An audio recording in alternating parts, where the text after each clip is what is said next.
Face front, true believers. This is Modular Media's No Prize Podcast, the podcast where we talk Marvel movies, merchandise, comics, and more. I am your host, Chris, a Boingo writer Gaston, and with me, as always, is the writing partner in this endeavor. The man who saw Shang-Chi before the Marvel guy on the Marvel podcast, the Vacuuminator, is here. Hell Bell. I also watched Star Wars Visions Episode 1, so you could also watch that, so it's not really that impressive. But also, we have a third collaborator in this Marvel method. Why don't you tell the people who you are? Oh, hi, I'm Buster Corp. I'm here occasionally. I skipped the last 2 weeks. I was gonna be on the Zombies episode, but then I had to sleep. And I just missed last week because I heard I don't know, just marveled out for that week. It's fair enough. Fair enough. Fair enough. Enough said? Fair enough. But this week we have some news to talk about. We have some toy news to talk about. We have a bunch of comics. We have about 13 comics. A little over 13 comics, kind of roughly, to talk about. And we also have one episode of a TV show to talk about. Hey, it's episode 7 of What If? What if 4 were an only child? Although, Actually, yeah. according to Google Docs, grammatically, it should be, what if 4 was an only child? Actually, they're lying to you on that title. The real what if is, what if the world had giant letters in front of its countries? That's very indicative, because this isn't a what if episode. This is a what huh. Yeah. I can totally see that. Because Marvel had What If, which was all the, like, what if one thing changed. And then they had What Huh, which is, hey, we're just going to take all our characters and do a bunch of dumb gags. And that's what this episode is. That's where the one that's just a bunch of ideas and it ends in, what if Stan Lee read this comic? Yeah. You're all fired. Or what if Aunt May become the Herald of Galactus? Oh, yeah. Like, that's where those ideas come from, and this episode is very much hearkening to those issues of What If. God, now that Galactus is funded and coming, I hope Hasbro does a fan channel exclusive Golden Oldie. That'd be fucking great. But in this, the main crux of the idea is, what if Odin didn't kidnap a child, instead gave it back to its rightful family, and everything went on about as normal as it could have been. Yeah. So Thor just becomes a total party bro. Yeah. And I mean, he was already kind of a party bro, but this is just like taking it to the extra level because he doesn't have anything tempering it. Right. Who was eating chips? I told you, I had fucking frozen Thin Mints. Oh. Well, Aki, I'll make the choice for you. You watch us because we have less viewers on average. We're the underdogs. You got to go with us over anybody else. If you don't want to watch us, I understand. Yeah. I mean, VODs always exist anyway, so. But no, this episode was so much fun. Like, I enjoyed this on the level everyone tells me they enjoyed Ragnarok. Like, this was just silly, insane fun. Lots of great little gags and references and things. And I feel like it kept to the what if format fairly well. The only thing I really didn't like about it was just everything Darcy said. Because as we've established early on in this show, or I guess in the prototype of this show, I fucking hate Darcy. The only thing I've ever liked her in is WandaVision. So she was just, this is just standard for me. I hate everything coming out of Darcy's mouth. And I was very thankful when Captain Marvel told her to turn it down a notch. First time I've actually been really receptive to Captain Marvel in the MCU. Everybody, this has, like, top-notch versions of, like, because this is a completely different version of every single other character. It is not. It is not the MCU. This is just like, we're doing something different. We're doing something weird. Like, I love how they just went total airhead with Jane. Like, she just kept going after him because she got that dick on the first night, and that dick was good. No, this is great.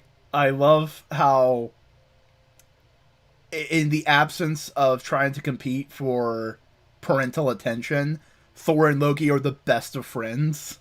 Yeah, full-on Frost Giant Loki was such a great surprise. And basically just did what Tumblr wants Loki to be. Yeah. And I love how he's still a little bit of a dickbag at the end there. Yeah. But it's also, like, understandable. It's like, I don't want to deal with this. This is not my problem. Yeah. And, like, I think my favorite thing about the episode was freaking Clancy Brown back as Surtur. And like, it's, as I was telling Buster before you got here, it's actually really good synergy because Marvel Legends Surtur has been hitting store shelves this week.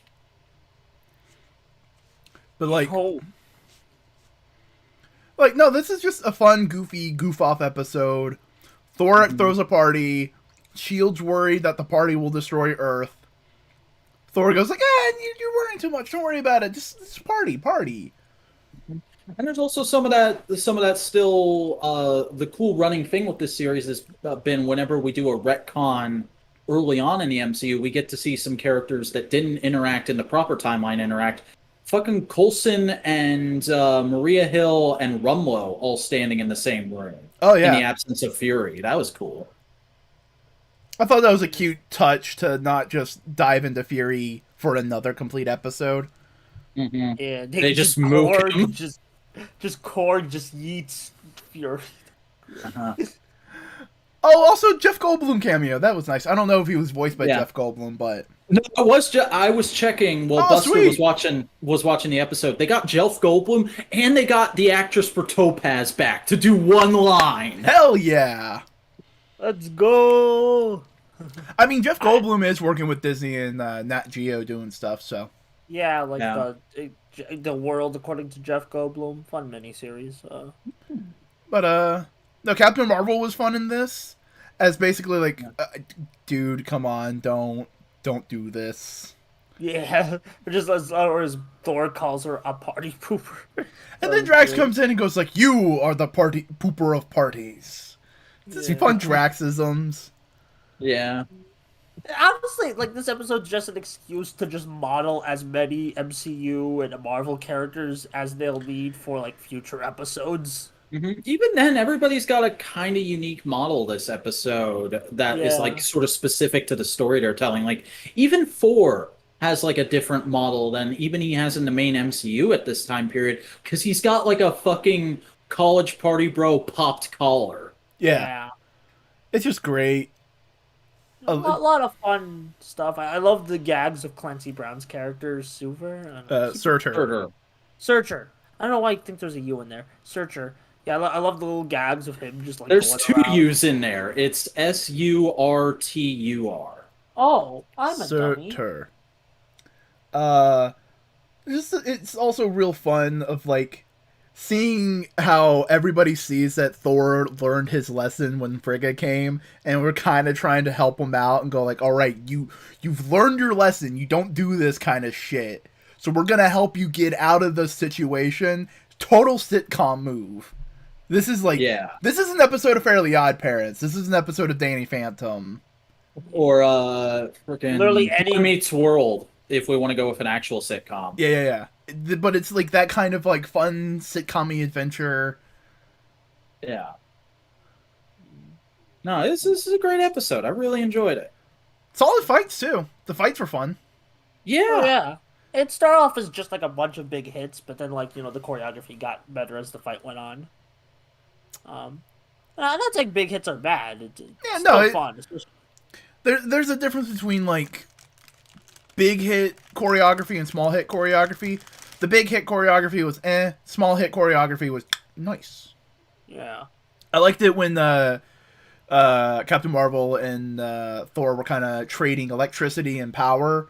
Just kind of that was good. Kind of like turns into a TVZ beam fight. Oh yeah, no, that was good. But like, it was the best way to describe it is it's the Winter Soldier scene in Winter Soldier where they're just like blocking and doing all that kind of stuff. It was good, solid. I loved a lot of the gags were just fun of like, yo, you woke up next to a goat. I named him Gary.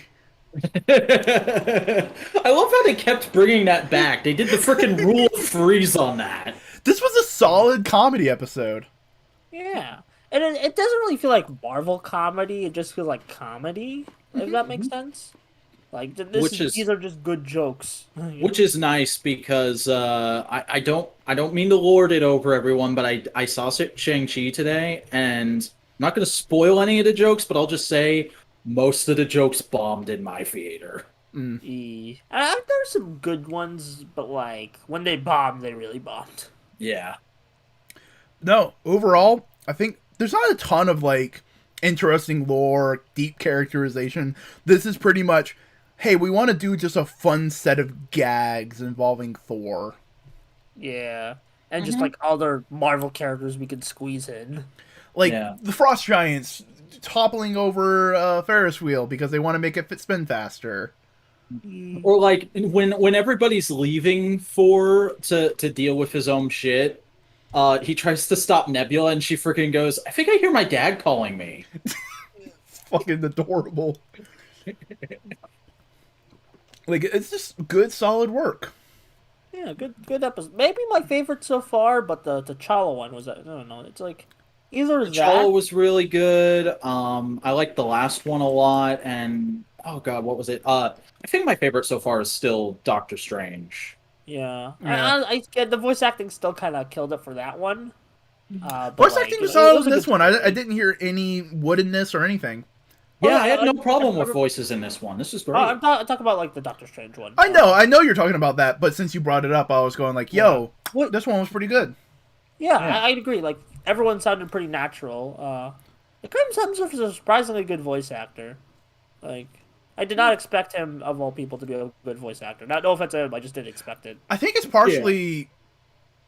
I don't know. Maybe it's because he's Australian and he's trying to do an American accent and he's used to doing a bunch of accents like that, you know? Could be. More training with his voice, while Benedict Cumberbatch does Benedict Cumberbatch's voice or an American accent, and so he hasn't had to stretch his vocal range as much. Yeah, I know he voiced. I'm surprised they've never had. They didn't have him do a Norse accent, like a proper Norse accent for the movies. That'd have been interesting. Too creative. Yeah. I think that's also partially the thing with... Alright, Marvel lore dump. Oh god. Duck and cover. Duck and cover! Last I remember, the Asgardians aren't technically the Norse gods. They're aliens that visited Earth, heard the story of the Norse gods, and were like, yo, that us. Huh. Yeah, as far as I remember. Like, that's kind of how the Asgardians are not literal gods, they are aliens. Is that how Thor gets out of dealing with the God Butcher? Is he like, no, that's not me? No. The God Butcher was that guy. God Butcher kills people who claim to be gods. Doesn't matter who. But like, they're going after Den Karuto's ass next. Sorry, I've been watching X8, so X8's good. X8's good, solid shit. Yeah. But no, good, solid little like comedy episode. Yeah, very cool. We need more comedy episodes, not like Marvel comedy episodes, just slapstick or just wacky shenanigans. Because like, what if like, yeah, it can be like serious and dark, but you can also do some goofy shit. Yeah. Also, what do we think about the ending stinger? Is that going to lead to anything? Or that's not going to lead to shit. That's just a stinger to complete the format. Maybe, but also, you never know. Yeah. Also, it explains where Tony Stark is this whole episode, because you'd think he'd be partying. No, he was off making Ultron. Yeah. And Ultron got all the Infinity Gems. Somehow. That's just like a lead-in to like a Marvel versus Capcom story mode. That did look very much like fucking, what is it? Ultron Sigma. Ultron Sigma, yeah. He did look totally like that. It's fucking hilarious. But we got some toys and other news to talk about. So first things first, we got to talk about copyright law.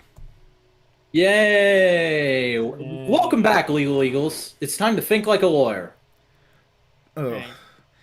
The situation is all kinds of misadvertised. It's people.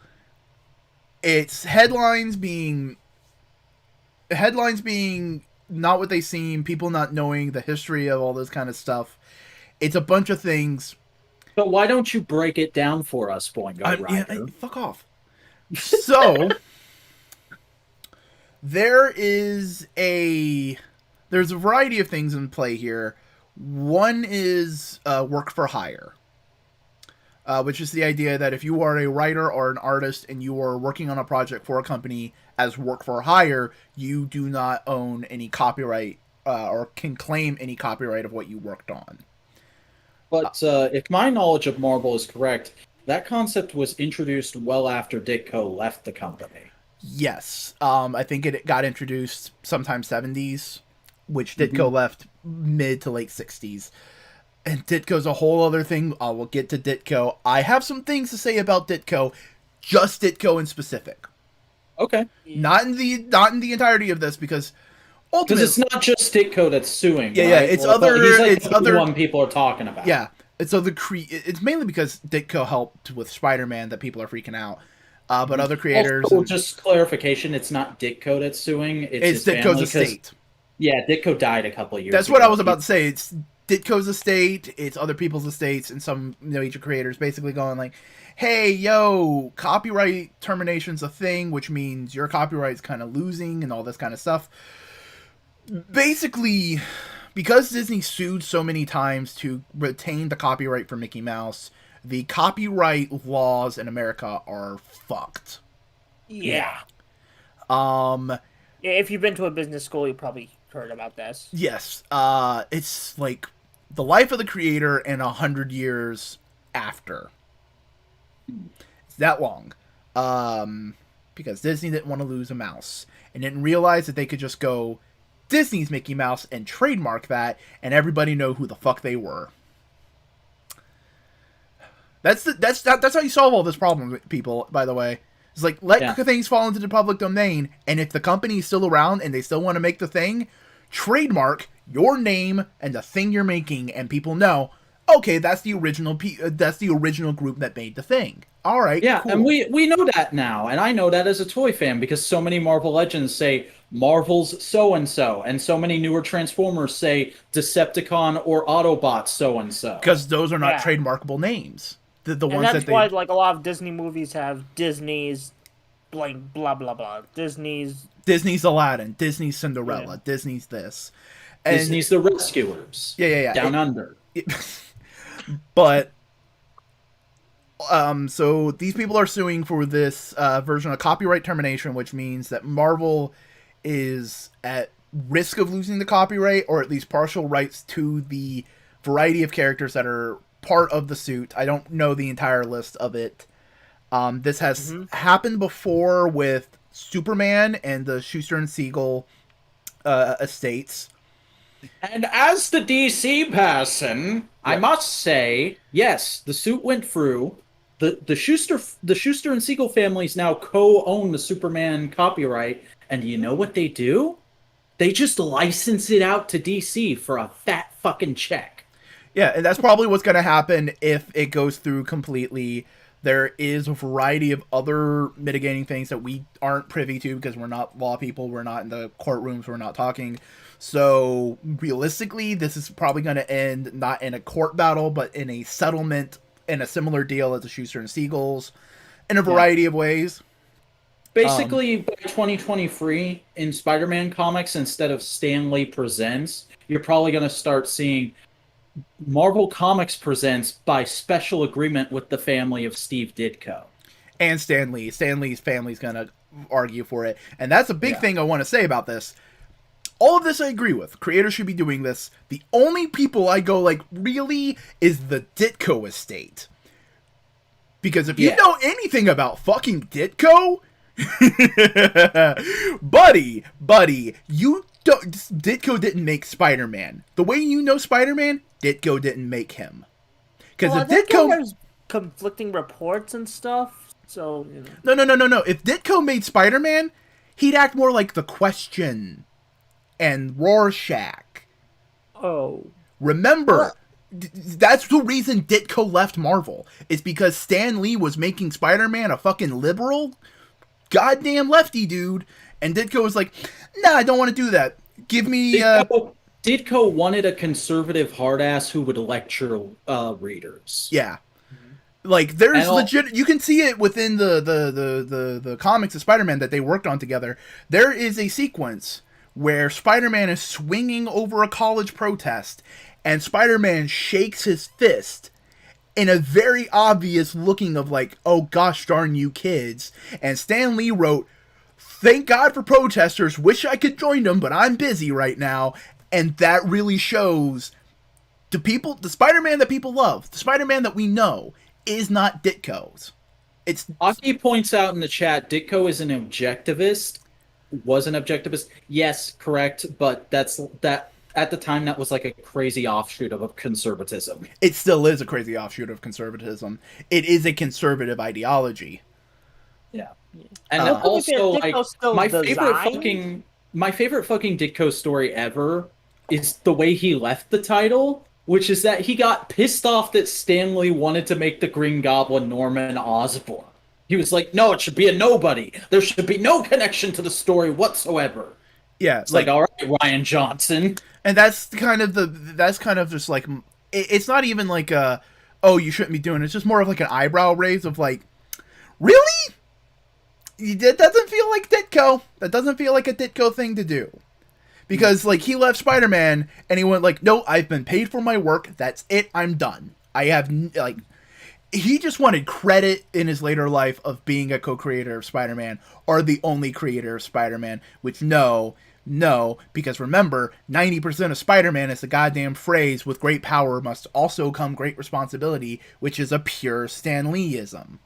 Yeah, this whole thing, honestly, like, on precedent, on like just general idea, yeah, I want creators to get money for the things they made, and we should set that precedent with this suit as we did with the Siegel and Schuster suit, and the Kirby suits before too. Kirby also had something like that. But also, like, I'm 90% sure this was just his kids. They were pushing for this the entire time he was alive, and he always still. This is his older brother. Oh. So this is really just somebody trying to cash in, then, probably. So that's the only thing I go like, come on. It's the Ditko, which, whatever, Ditko estate should still be part of it, because he did create the iconic character design for Spider-Man, and he was a major co-creator of Doctor Strange. So yeah, it's just more of like a... The Ditko I have seen through reading history and watching documentaries about him and all that kind of stuff does not seem like the kind of man who'd go and do this kind of stuff. No. Because he doesn't want it, he wants to wipe his hands clean of it. He doesn't give a shit.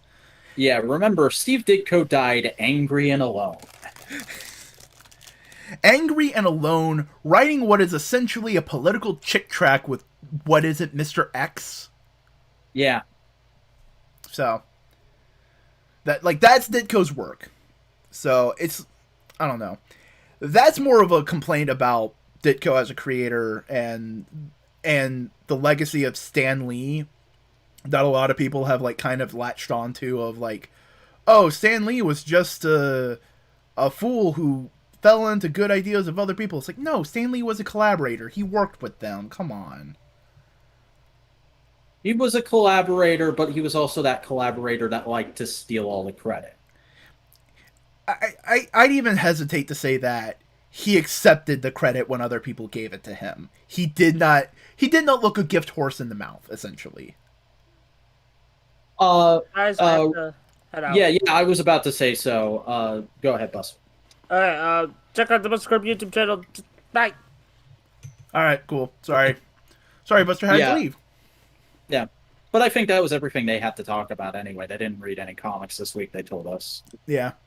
Also, Aki in the chat points out Ditko's family should get the money to set the precedent. He did create Doctor Strange and all that, and also it sets a precedent for this kind of thing.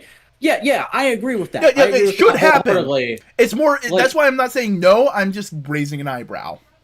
Yeah, the sentiment here is like, yes, we need to set this precedent, but also like this is really sus on a personal level in this particular instance. Like all the other people, Kirby, like should have been like. Let me. What's Ditko's brother's name? Steve, Larry, something like that. No, Larry Lieber was Stan Lee's brother.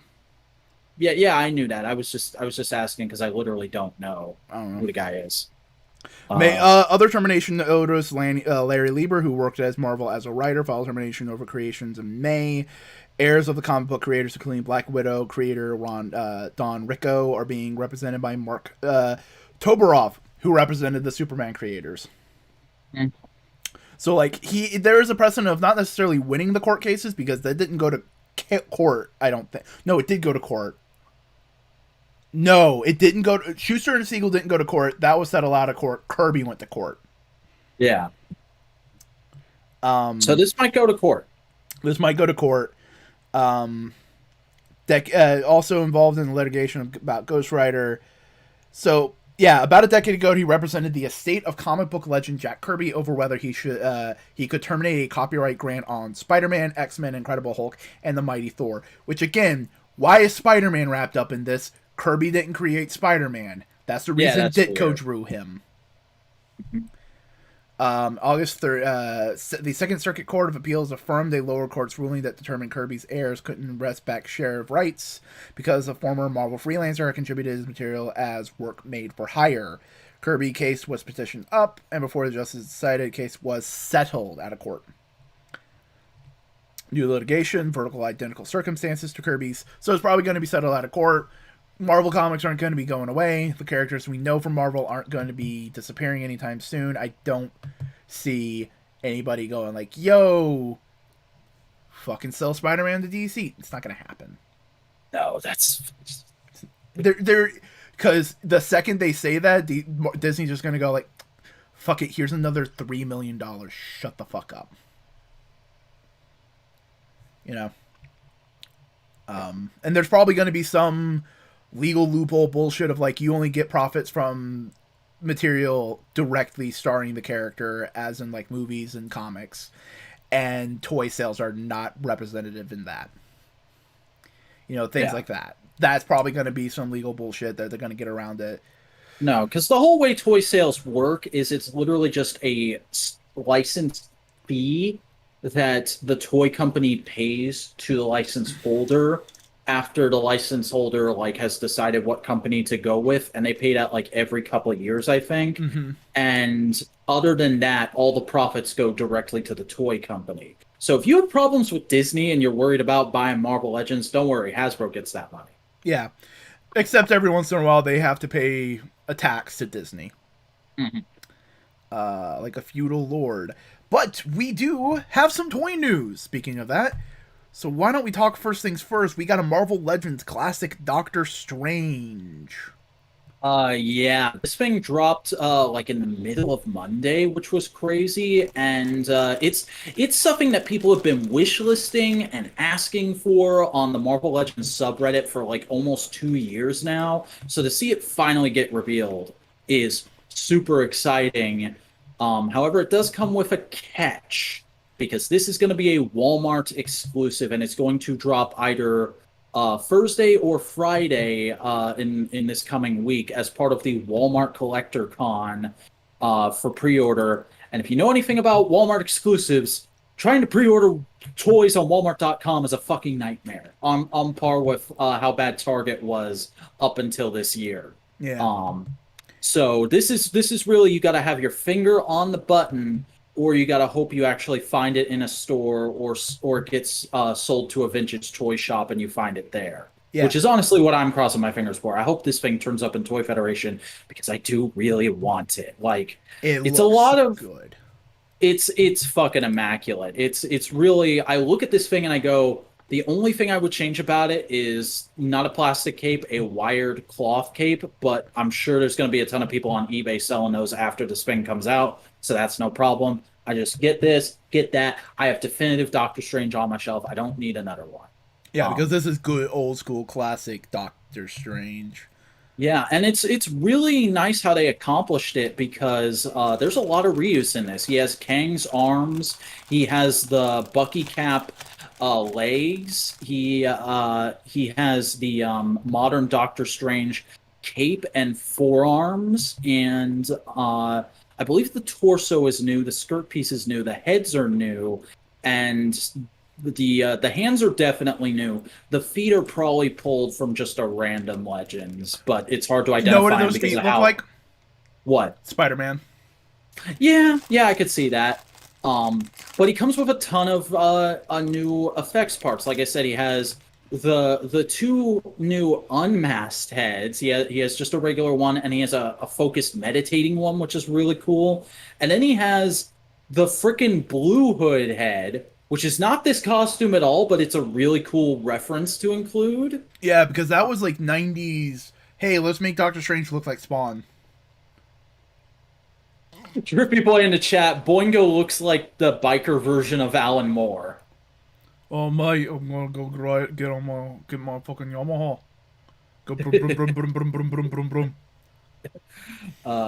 But getting back to this figure, he also comes with he has two sweet hands. That's what those are. Um, and then he has a fist and a grippy hand, which is great because he comes with brand new effects parts that look like classic Doctor Strange magic, and he comes with what's the rod thing? Is that like a wand or something? I've never seen that before. That's the Wand of Watumb. Okay. Classic Marvel artifact. And he comes with the axe from the modern Doctor Strange. So, really, this is just the total package. Really, really excited about this figure. Hopefully, I can get a hold of it for a decent price. Potentially, I don't know when it's supposed to ship because, like I said, we're getting the pre-orders later this week.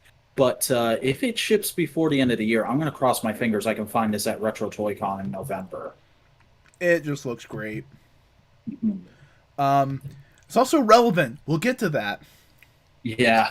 But that is the only Marvel Legends news this week, but we still have plenty of toy news to get through. Yeah, we have What If Steve Rogers and Hydra by Hot Toys. We've seen them in background shots for Captain Carter, but this is first official beauty shots for this itself. Yeah, this is basically Hot Toys going like, this is Hot Toys saying the pre-order is going to be up any day now, and really, it just looks fantastic. Like, it's Hot Toys quality, and they've really impressed me with this line because of how it's based off of an animated property, and they're known for their hyper realism with live action stuff. So to see them tackle an animated property and do it so well has been really nice. That being said, I have absolutely zero interest in picking these up. Oh yeah, no, same. It's a thing if I see it in another person's like collection, I go like, oh shit, that's fucking dope. But I'm never gonna get one. Yeah, most 12-inch stuff is that way for me. Occasionally, I'll be tempted by something like. I think the last time I was tempted by an actual Hot Toy, well, it was Captain Carter. I did briefly consider Captain Carter back when they revealed her, but before that, it was movie Deadpool. Yeah, movie Deadpool's sick. Also, we never talked about it when we talked about that episode. I love the asymmetrical ladder grip. Yeah, that's neat. Good design, good work. Very tank-like. Also, he's just super. The head and everything just looks super Iron Giant, and I dig it. Yeah. Oh, it looks good. Looks good. It's good shit. Looks good shit. Now we just need this and Captain Carter in hand so we can get a proper size comparison of Steve and Captain Carter. I need to see how on point the mommy energy is with these figures. Come on. It's not mommy energy. It's Short King energy. But we do have another high-end collectible figure. We have 112 Collective Spider-Man 2099. Yeah, this was first teased back at the MezcoCon at Home event a few months ago, but now we've seen all the glory shots, all the details of it, and it has been up for pre-order for a couple days now. And it looks good, but it has the same problem I have with most Marvel MAFEX, is just I don't think the actual cloth work really works for Marvel comic book designs. It works for DC a lot more often. For Marvel, it tends to bunch up a lot more. Yeah, like stuff like Like, usually. hold on, like I got this one still up. Once it shows up for you, or you can see it. Yeah, You, I can see it for Discord. yeah. It has some weird lumpiness in the seams. That's the big thing. Yeah, there's that, and it's just like something about seeing a onesie with no like belt spot in actual cloth really doesn't work for me. Like in illustration, I can get behind it a Mm-hmm. lot of the time, but something about it here is just throwing me off. It's like, dude, where are your pants? Um, there are some dope ass accessories on this. Like you have three different heads, one fully masked, one half masked, one unmasked, and then he has a freaking alternate communicator with a Lila hologram. That's fucking sick. I love it, and it's also not Madonna. Marilyn Monroe, Lila. Yeah, and he comes with a ton of all the web effects you could possibly want. This Oh guy yeah, comes with, which is great. it's solid. It's good shit. It's a nice looking thing. It's just not like I'd rather be fully solid and no seams. You know. Yeah, it's one of those things where it's one of those high end things where I look at it and I go, "This is awesome." I still prefer the Marvel Legends version. Yeah. If there was like a Rebel Tech, like Amazing Yamaguchi kind of style, one of these, like fuck yeah. That would be really interesting to see. I don't think is Yamaguchi still a thing? Are they still doing stuff? Yeah, they're about to release a new Deadpool. Oh, sick. Fucking love their Deadpools. Yeah. But we I think also we have talked about that on this show. maybe dude, my memory is piss. We have That's another Spider-Man toy. We got Mafex Symbiote suit. Yeah, we've known this is coming for quite a while now, but we have the official solicitations and pre-orders for it, and this looks fine. It's basically just a new Spider-Man on the same comic book Spider-Man body they did way back when, but it's black suit, and as Mafex tends to do, they do the debut look, and they do it as accurate as they possibly can. So this thing, more than any figure of the black suit I've seen, this looks right out of Secret Wars. Like they did the pose from the Secret Wars cover too. Uh-huh. Like it's nice. And I love how there's two different masked heads, and you can barely tell the difference, but one is just scowling a little bit more. Yeah. Also, I love the unmasked Peter head with the fucking goo on the neck. Mm-hmm. And the web backpack, that's something you don't see too often with figures. Like that is legitimately from the first issue of Spider-Man after Secret War. Mm-hmm. Yeah, no, this thing looks really solid. If I was one of those black suit fanatics, I'd definitely be going after this. Yeah, it's good. Okay, the butt does not need to be thicker there. His butt wasn't that big in those comics. Yeah, at that point in time, his butt was his ass was not. It's not a Hank Hill ass, but that's Spider-Man's ass in the '80s. Yeah, Peter was not doing squats back then. He'd squat on rooftops occasionally. He'd perch a bit, but he didn't like exercise squat a whole bunch. No. I do agree, though. Contemporary Spider-Man dude needs a little bit of funky. Every male superhero needs a little bit of funky, but not overly egregious. It needs to be like tasteful, and anybody who is attracted to the male form go like, nice ass. Yeah, that's how genuinely, that's how most male superheroes should go, because 90% of the time, the straight guys who are using these as power fantasies will not notice. Yeah. Or they want to look that way. So they can be attracted to people who are attractive to people who are attracted to men. Jesus. Yeah. Normalize guys wanting to feel sexy. Yeah. And not in the, you know what I mean? But we also got a Mafex Joker figure from New Batman Adventures, which is the second iteration of the Batman cartoon. Yeah, it's the redesigns they did for the last, I think it was 2 seasons that were airing at the same time as the Superman the animated series, because they wanted them to have the same character aesthetics, so they could do that crossover movie. Um, and yeah, this looks pretty solid. I really like how well they integrated the articulation for a design that is so simplistic and animation oriented. Like those knee and elbow joints could have been really egregious, but they only stick out a tiny bit in my opinion. Hold on, is there? Yeah, no, they look good. Yeah. Looks solid. The only possible complaint I could have with this figure is just he doesn't come with a gun because of Warner Brothers' stupid "don't put guns in with the toys right now" rule. Even though Joker used guns all the fucking time in New Adventures. Yeah. Goddamn, that head sculpt though. That's a good head sculpt. Yeah, and like I've always felt this character design was kind of underappreciated. Like, yes, the first one is better, but this is still really nice. And I love that there's an episode specific accessory of the money paper airplane. I think that's from Joker's Millions. Mm-hmm. No, it's really good. It's really solid. You know what this feels like? Now that I'm looking at the character design in kind of in a vacuum, it feels like the missing link between the original animated series Joker design and the Batman Joker design. Hell yeah. Like, I can see some of the Batman version of the Joker in this design. Mm-hmm. I also always kind of thought of it as like a demented Mickey Mouse. Yeah. Also, there's a little bit of Madman in this.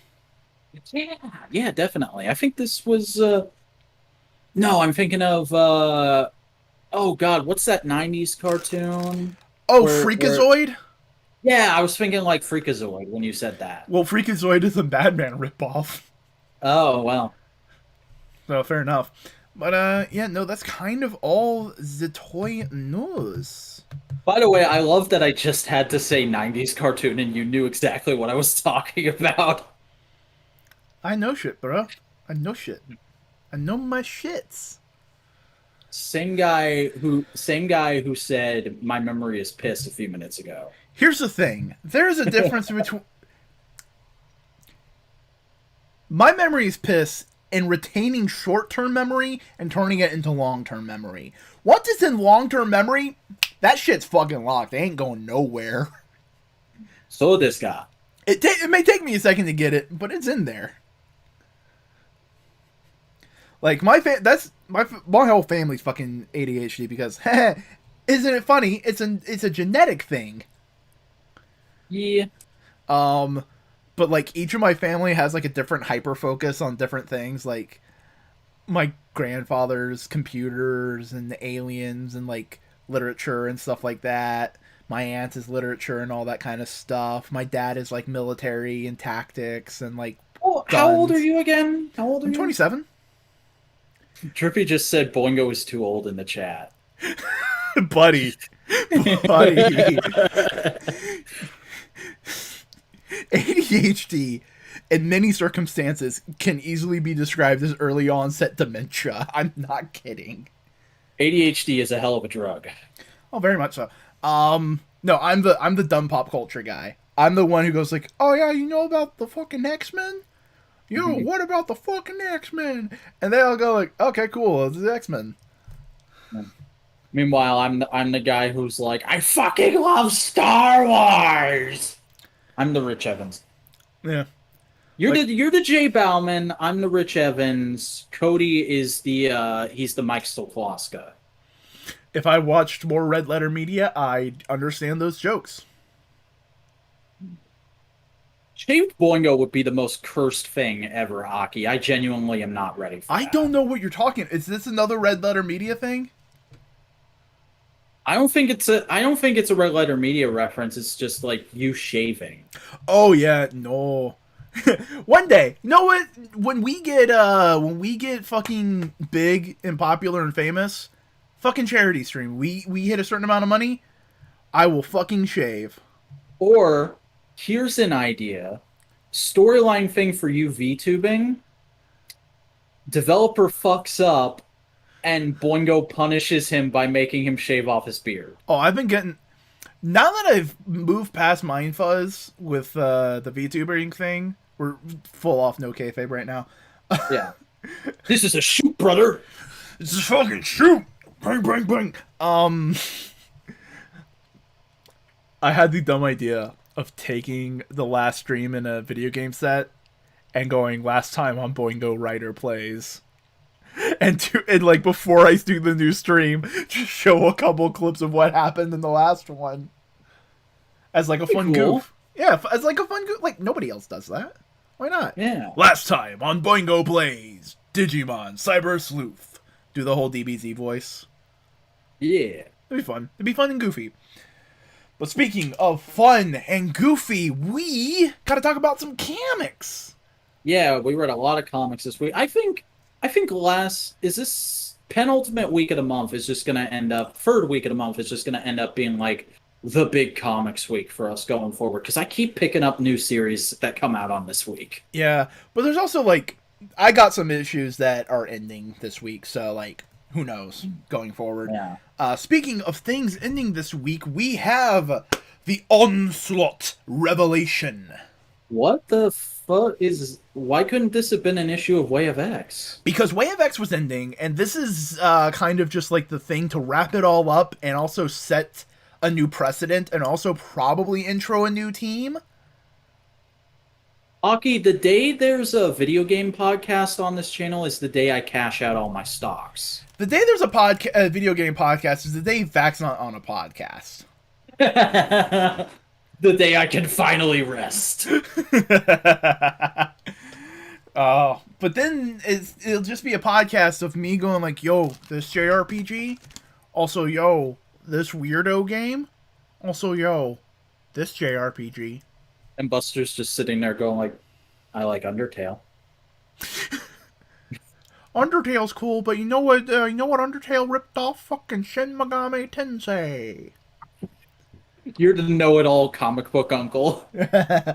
No, but Onslaught Revelation is ultimately the end of Way of X, and to me a satisfying one. Basically, Onslaught has gained enough power to kind of weasel his way into Krakoa to an extent to try and get more power.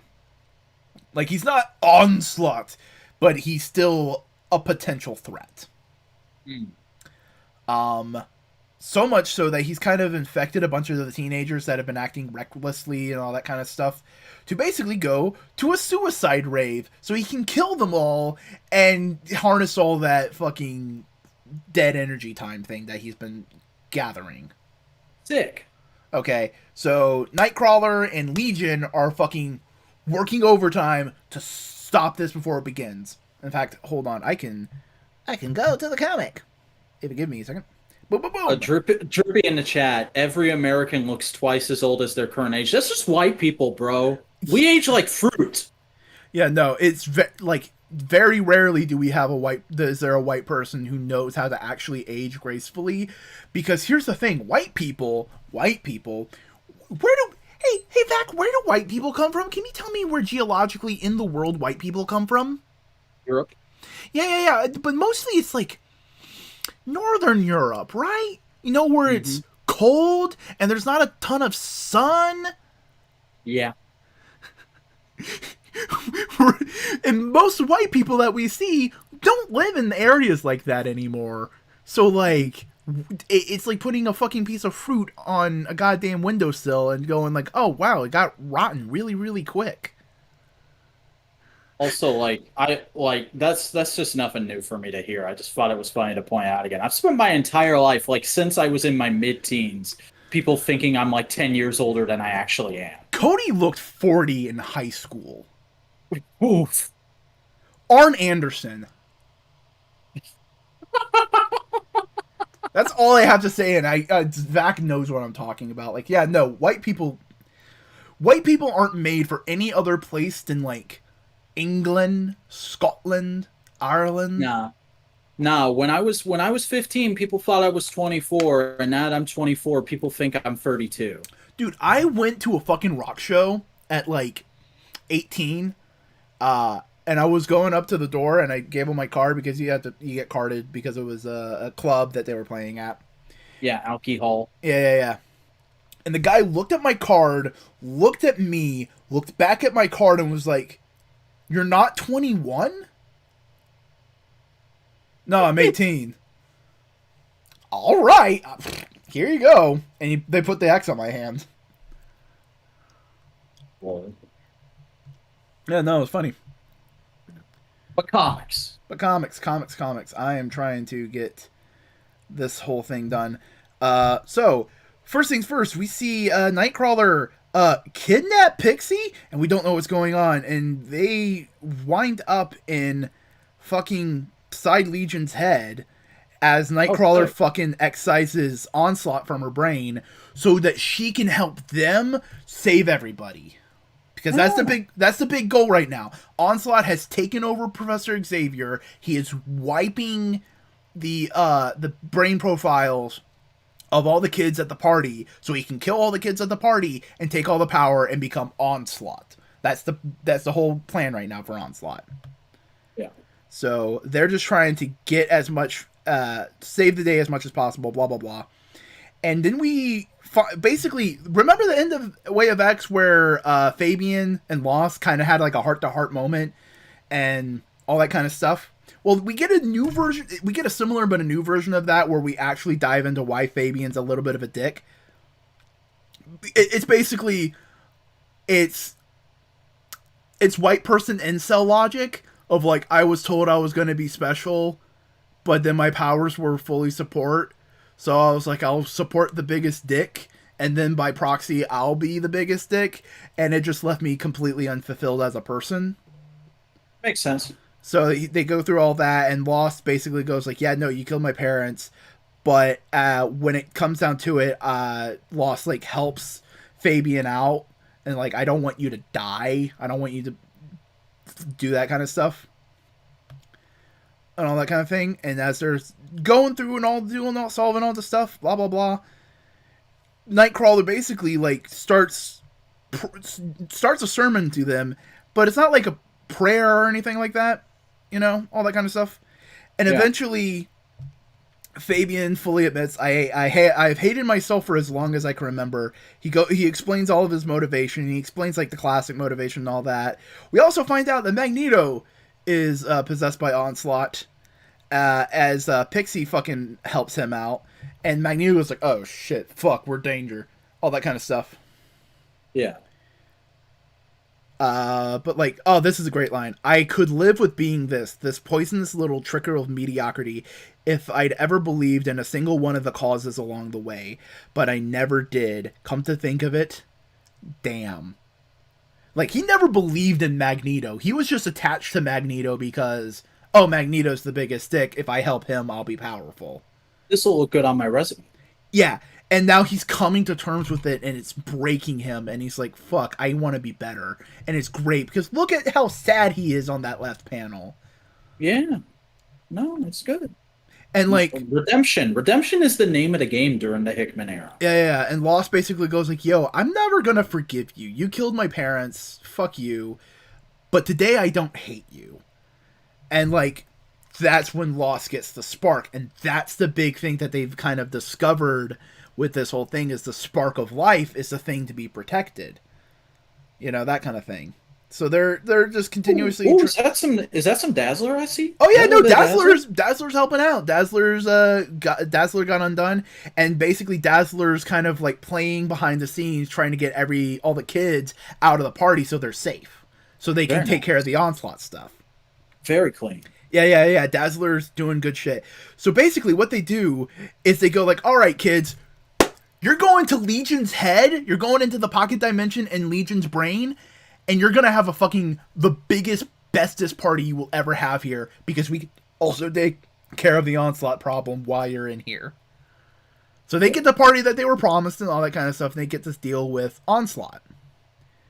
And so all the Onslaught shit gets fucking wrapped up, pulled in, all that kind of stuff. And we get Professor Xavier Cerebro Onslaught. And it looks dorky, and it looks cool. That's an easy variant for the Marvel Legends team to do right there. Oh yeah, that's great. And essentially, we have a new... Okay, you remember the mutant Dust? Yeah. She controls sand and she can turn herself into sand. No. She's cool. She's cool. Don't worry about it. She's basically like Okay. Mutant Sandman, but she has more control. All right. And Legion basically goes like, yeah, yo, no, here's the thing. Have her and Sandman ever met? I don't know. Maybe. That should be a thing. It That could should be a thing. Let's be. make that happen. But basically, Legion goes like, yo, in the real world, you control sand, but you're not in the real world. You're in my astral brain. I'm being held, so hold on 1 second.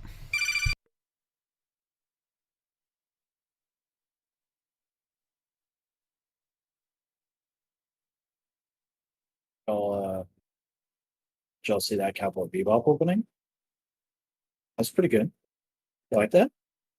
I like that. I think it makes the show look very promising. Saw some people saying it looks kind of cheesy, but I disagree because Cowboy Bebop is fucking cheesy. Like Cowboy Bebop is a Sam Raimi movie, and this show's gonna be a Sam Raimi movie. I'm gonna have to deal with the thing in a second, but we'll deal with this and then we'll take a little break and I'll deal with that thing. But basically, Legion goes like, yo, you're in the astral plane. You're not just controlling sand. You're controlling, like, emotion and all that kind of stuff. You can connect people. You're not dust. You're better than dust. You're a congregation. Because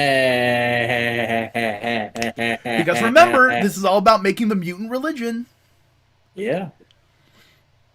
And she like gets all the souls of everybody and wraps them around and uses the positive vibes to fight Onslaught as Zorn and Zorn are fucking hitting him with fucking blasts.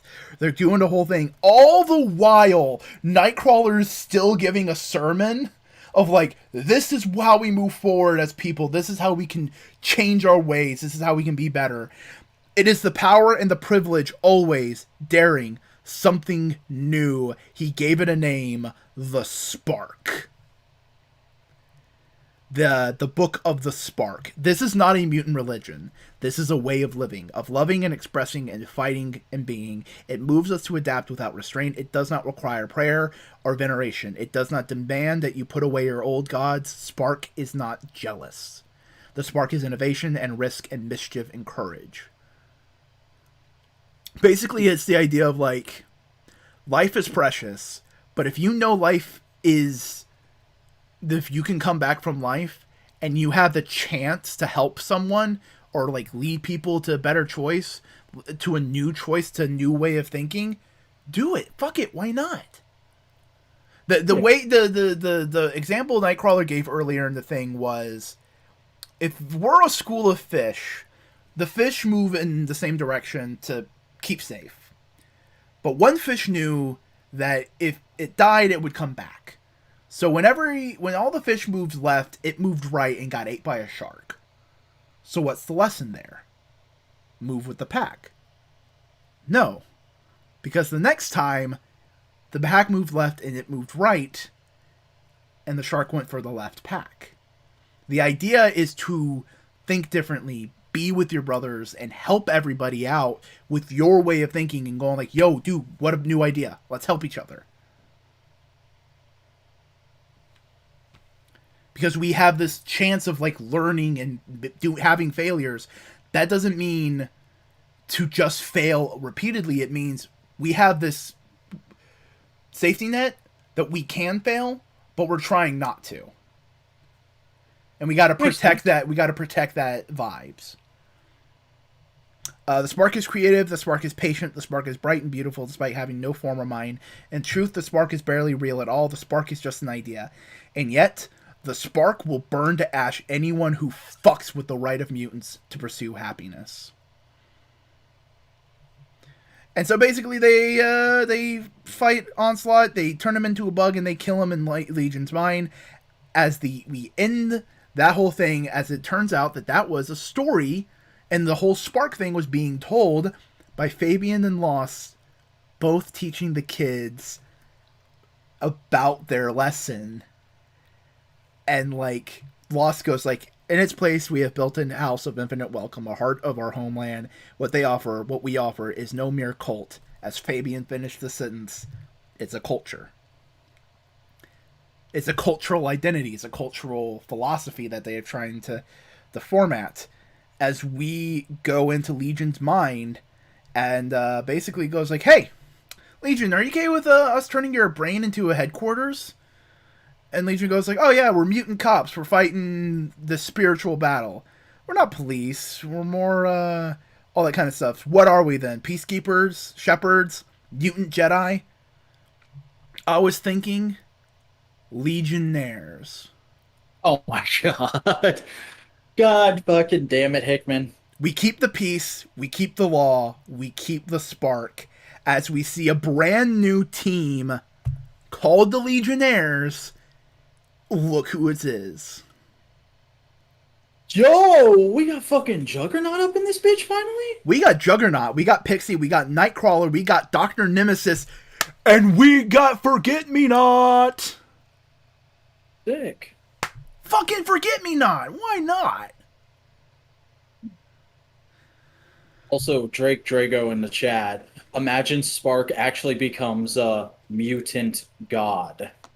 That's very possible. Who knows? But like, I like the idea of it's just more of like, hey, our mutant religion is just a philosophy. It's a way of life of like helping each other out. It's cool. We're protect life, protect ourselves. You know, help each other out. Yeah, vibes. Yeah. But before we continue, I need to go put up some spaghetti sauce that didn't get put up.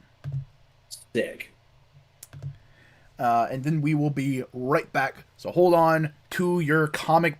Do you want to talk to the chat? Just chatting for a bit while I do that? I guess I can. All right, cool. I guess I could deign to be entertaining. Actually, you know what? While you're gone, Shang-Chi spoiler cast. Let's do it right now, boys. Fucking. All right, I'll just pop I'll pop on my mic whenever I'm back, and so you know when to shut up.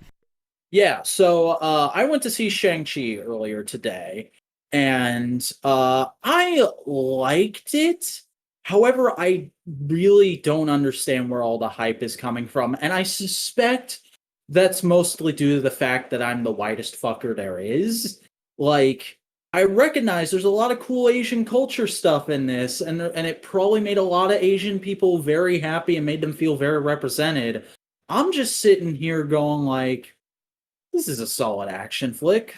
Nothing really that special except for the few MCU connections there are. And like, that's fine. It didn't have to be amazing. I was hoping for something maybe a little bit more, but you know what? Whatever. 7 out of 10. That's what I scored it on Letterboxd. And I feel pretty comfortable with that. I honestly think like the craziest, most like YouTube essay thing I've noticed about it is like about almost half the way for the second act. I kind of picked up on the fact that they were just doing a lot of plot beats from the Star Wars original trilogy. And I had a moment of like, hang on, this is just Asian Star Wars. And then I had another moment of, well, that's all right. White people Star Wars already exists. It's called Star Wars. So this is fine, but it's also funny that it's like that. And you know what? Not a big deal. Again, like, I have criticisms of this movie, but like, it's nothing that really pisses me off. I think my biggest criticism is just like a minor nitpick thing. And I had it. I was thinking about it before we went live, and I can't remember it now, but I have like this really minor nitpick thing. And I was like, this is the biggest problem with this movie. And it doesn't even, like, obviously it's not important enough for me to even remember it now a few hours later, but I was like, it's so minor, it doesn't ruin the movie. Yeah, Aki, I'm aware Star Wars is heavily influenced and borrows a lot from Asian culture. It was also made and mostly stars a shit ton of white people, and I'm talking exclusively about the original trilogy. All right, I'm not talking about fucking prequels, sequels, Visions, Mando BS. Not that any of that is BS. I do like a lot of that stuff, but and I'm also mainly talking about the fact that like for a long time, though that was considered for white people and like a thing a lot of white people liked, and we had to have a big period of reclaiming it for everyone over like the last 10 years. Like I'm not saying it's exclusively for white people. I'm saying for a long time it was considered for white people. Okay, let's have some historical perspective here, chat.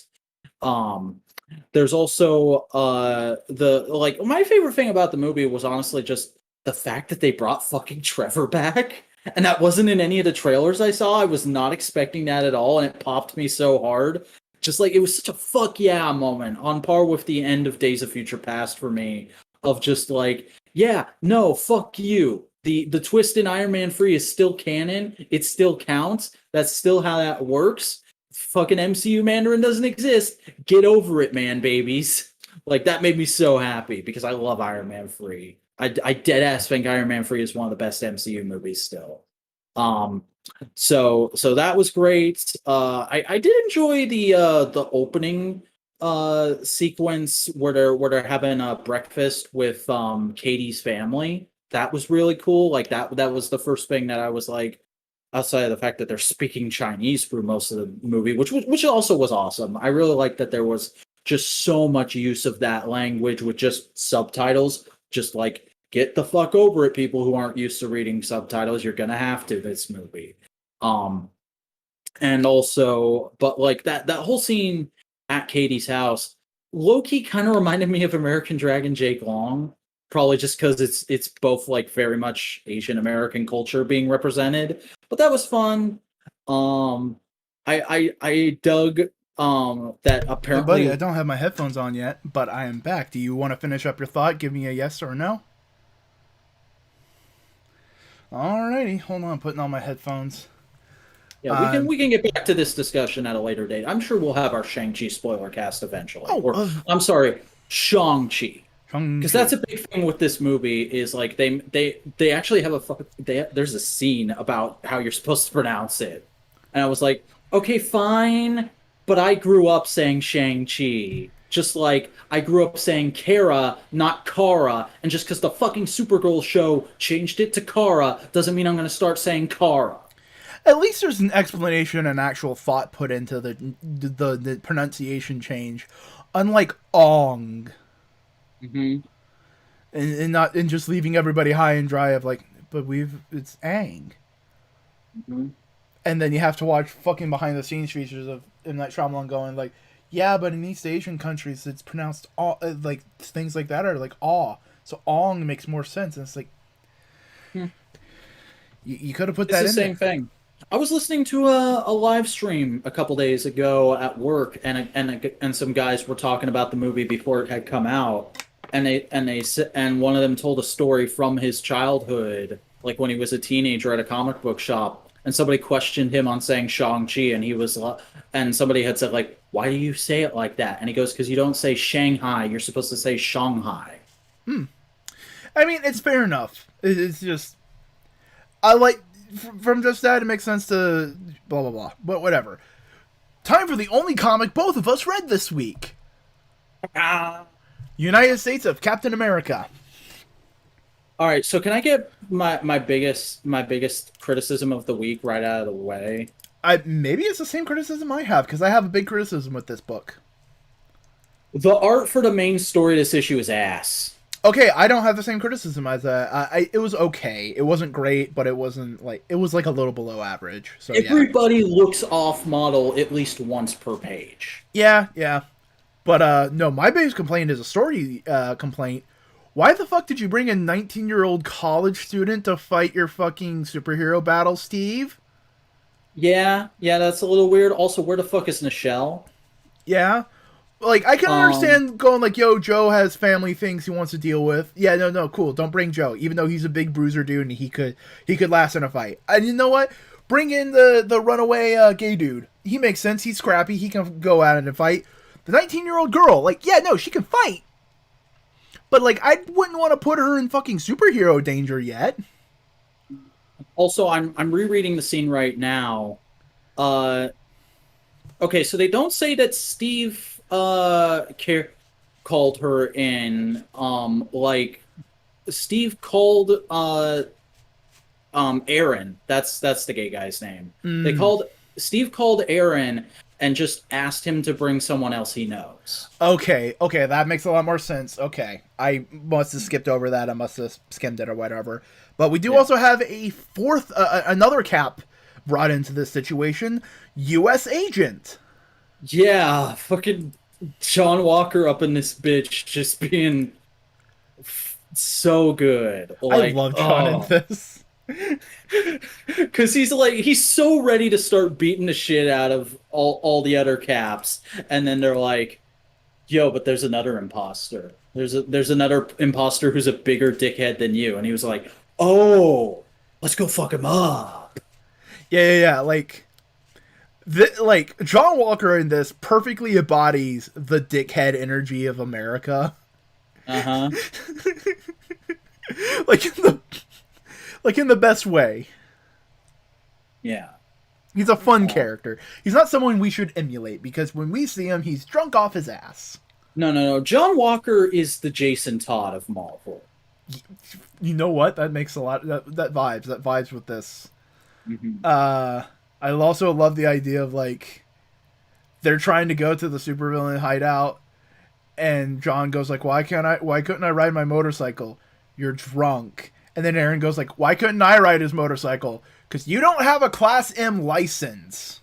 That's such a good, like, fucking joke not a lot of people would get, because fucking there's not a lot of motorcycle drivers out there, so they don't understand how that shit actually works. But it hits, if you know. Yeah, no, it's fucking great.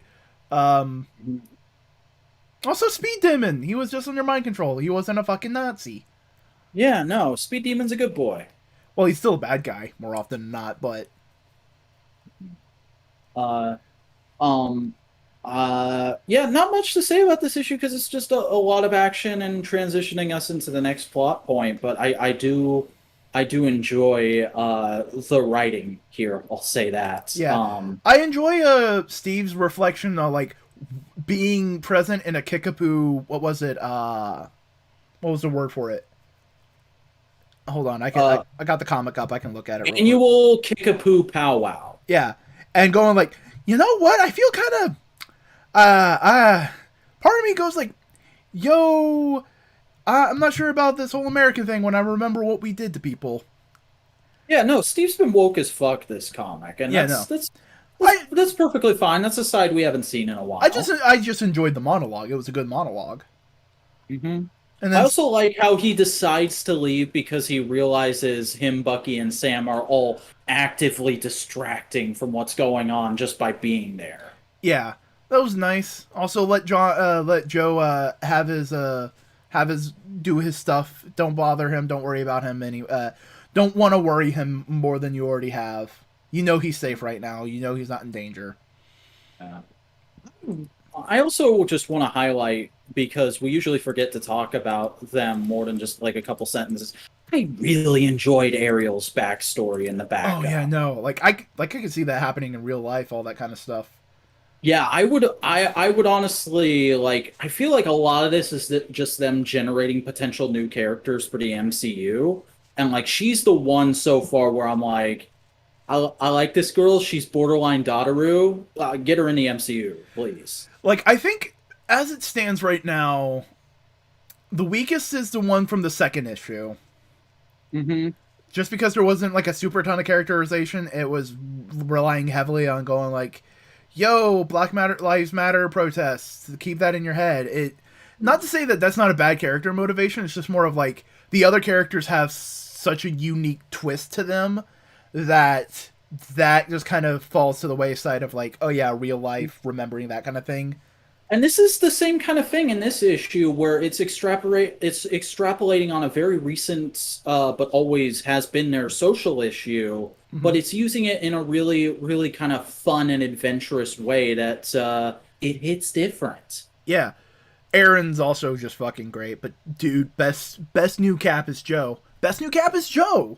Joe's great. I love Joe. I think I'd go Joe, Aaron, Ariel as my top three. Yeah, but we don't know what other Caps we're gonna be seeing in the. I think this is a 6-issue miniseries, so yeah, we're gonna get two more. Maybe we got to get 2 more Caps.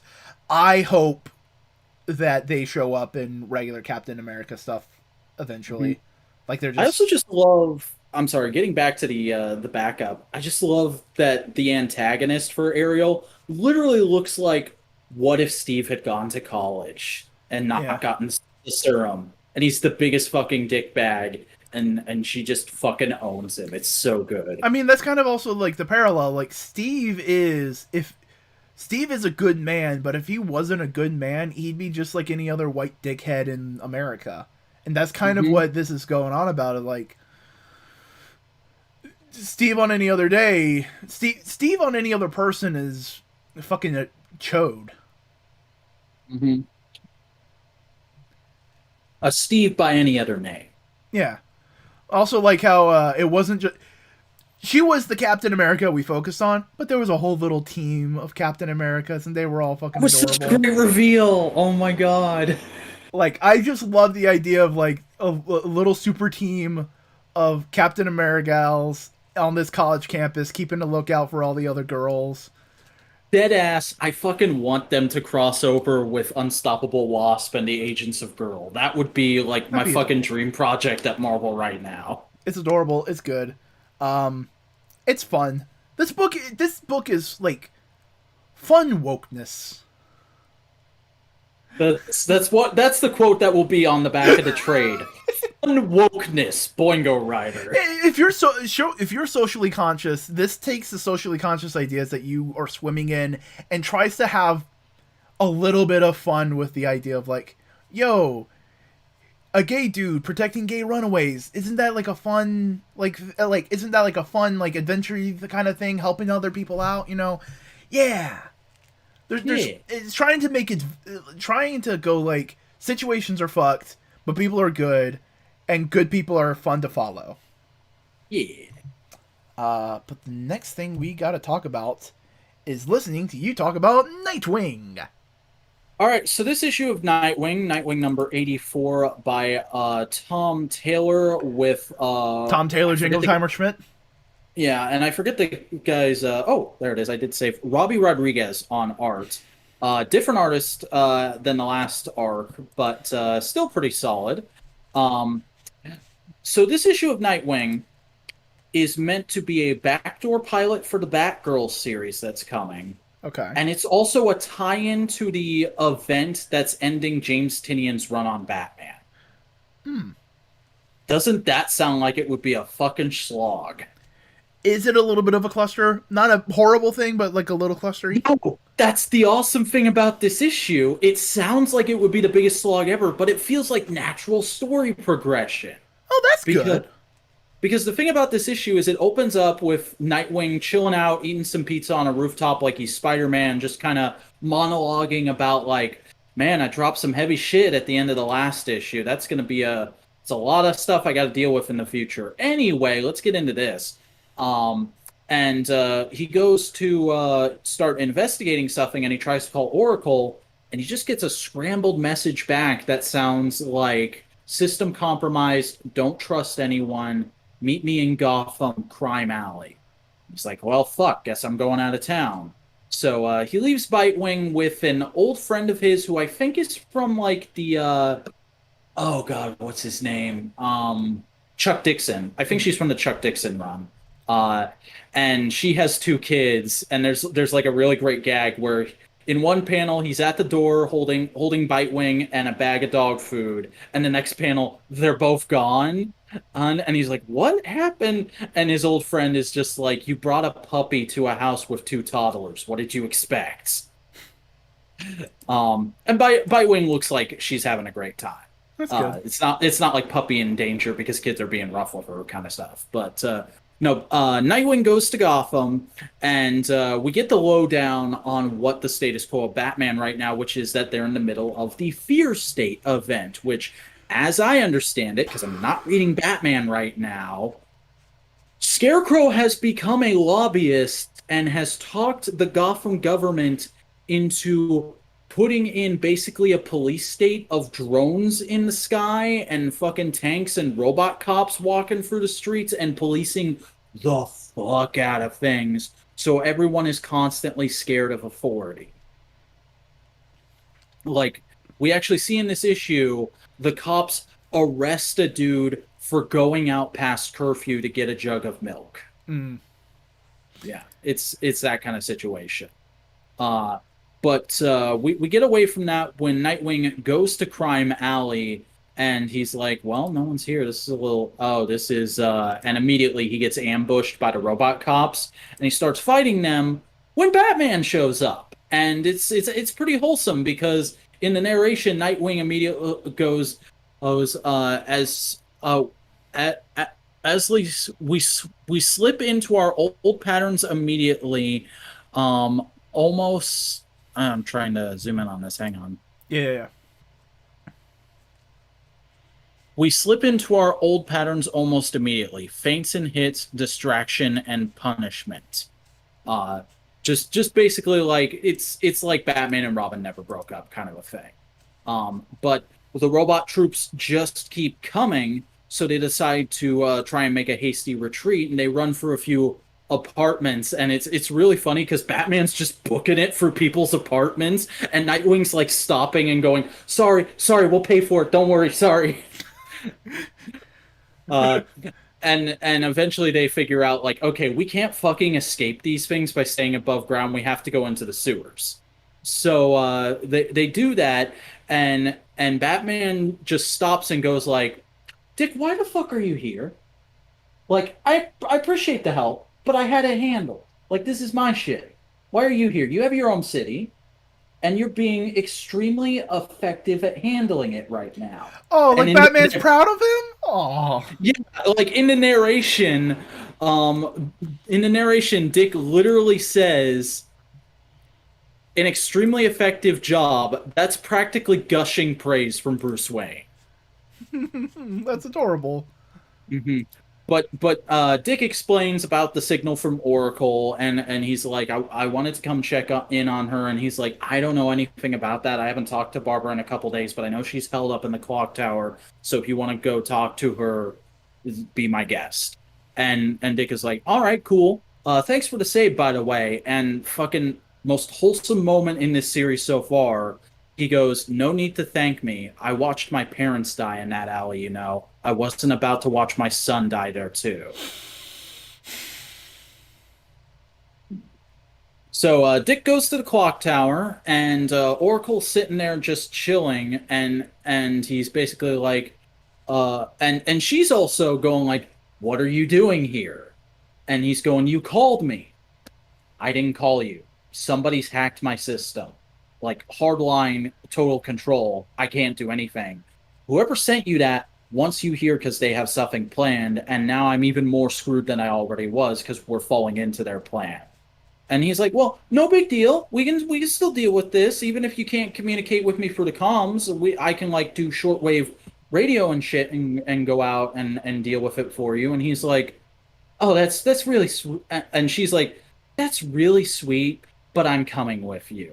And he's like, didn't your spine get fucked up again recently? And she's like, yeah, but somebody's fucking with my shit, and I'm not going to stand for it. And the issue ends with her coming out in a new Batgirl costume that's basically a mix of the Batgirl Year One costume and the Burnside costume. And it's pretty sweet. And she has like a giant bow staff that, at least in the final panel, she's kind of using it like it's a cane. All right. I just want to mention the fucking cop drone robot thing looks like the fucking the Shrieker villain from Batman Beyond. Can't remember his name. A little bit, yeah. I think he is just called Shriek. Yeah, Shriek. Shriek. He looks a little bit like that. Yeah. Yeah, nice. Also, real quick, that Nightwing logo made me think of the Scottish flag. I can kind of see that, yeah. But yeah, no. Next thing up is Moon Knight number 3. Oh, I forgot about this. How's this going? We finally get a confrontation with the other Moon Knight, the other Fist of Khonshu. Basically, he starts fucking with Nightwing's people, like the vampires he saved, and like the dude he helped in second issue, and all that kind of stuff. And like, they have like a little conversation, and the dude goes like, "Yo, you've been fucking up Khonshu's thing. Like, we're supposed to be killing vampires because vampires kill travelers at night." And Moon Knight goes like, "Motherfucker, they're victims in this. They're under my control. Fuck you." And they have a little fight. And the doctor goes like, "You've ignored Khonshu's teachings. That's why I, a regular doctor, can fight because I have all the memories that Khonshu put in me." And Moon Knight just goes like, "What? That's how you're fighting me? All right." He grabs a bat and just starts beating his ass and goes like, "Motherfucker, I learned to fight on my own. I didn't need Khonshu. You're using someone else's talent, you dumb fuck." From the streets, motherfucker! You dumb fuck. Like, he's beating him with a bat, and like the two vampire victim people are like holding each other like, Jesus! This motherfucker. That's great. It's fucking hilarious. Hold on. Like, the thing Moon Knight says at the very end of it's like, Frickin' Eddie Kingston versus Bryan Danielson up in this bitch. Yeah. Like, he tries to kill the vampire people and goes like, once they've been dealt with, I can deal with you, that kind of thing. And he just takes a baseball bat and goes like, bonk, and just starts beating his ass. Hold on. Cute trick. Khonshu downloading dead men's memory into your head makes you fight real fancy, but you never earned it. Not like I did. Through a lifetime of busted knuckles and broken bones and bloody horror. Thud. No. Thud. Like, every time he says a thing, it's just a bat. At the end of the day, you're just a doctor dancing in borrowed shoes, and that's why I win. Moon Knight, no F's given. Exactly, Trippy. That's best Moon Knights. But know this, before you decide to come after frightened children under my protection again, whomever or whatever they might be, you better have what it takes to kill me for good, because when I come back, and I always do, I'll do you like they did Osiris. They'll never find all your pieces. So, go, Fist of Khonshu, drag yourself from my temple, and avoid my attention in the future, lest I become even more interesting. Like, legit, it's like, you thought this was gonna be the big bad of the whole comic, and it's like, no, he's a punk-ass bitch. It's fucking great. This is a fucking Daredevil plot. I love it. Also, next issue, we're gonna get fucking Tigra from West Coast Avengers. Oh, cool. Yeah. Hold on. Here's that's synergistic. Her Marvel Legends just came out. Yeah, she looks cool. It's gonna be fun. Yeah. Hope we get an update on her kiddo. Yeah, that'd be fun. But the next issue we have to talk about is Aquaman. Yeah, there's a new Aquaman mini that started this week. Aquaman The Becoming, which is a focus on, oh god, I forget his fucking first name, or his last name, Jackson, the Black Aqua lad, or Blackwa lad, if you will. It's not a racist joke, that's a blaxploitation joke. He's also the son of Black Manta? Yes. And he's very different from how he is in the Young Justice cartoon, as I discovered in this, because first of all, got your little pride banner up there. Yeah, this guy's gay. Well, I mean, he was gay in the cartoon. He was just in later seasons. Oh, okay. Maybe I never got that far, because Yeah. I dropped off like halfway through Outsiders. Or at least I dropped off halfway through that. I need to. I do want to finish Young Justice at some point, but that's besides the point. So this is basically a miniseries to highlight how awesome this character is, because Arthur is in this a little bit, but I'll explain. So it starts off with him basically in the Aquaman equivalent of the Danger Room. He's going through a scenario where the entire Justice League has been brutally murdered on Apocalypse by Darkseid, and he is the last hope to get to Earth and warn them that Darkseid is coming to invade. So we see this really cool sequence of him basically hauling ass towards a mother box and like avoiding parademons and shit. It's really cool.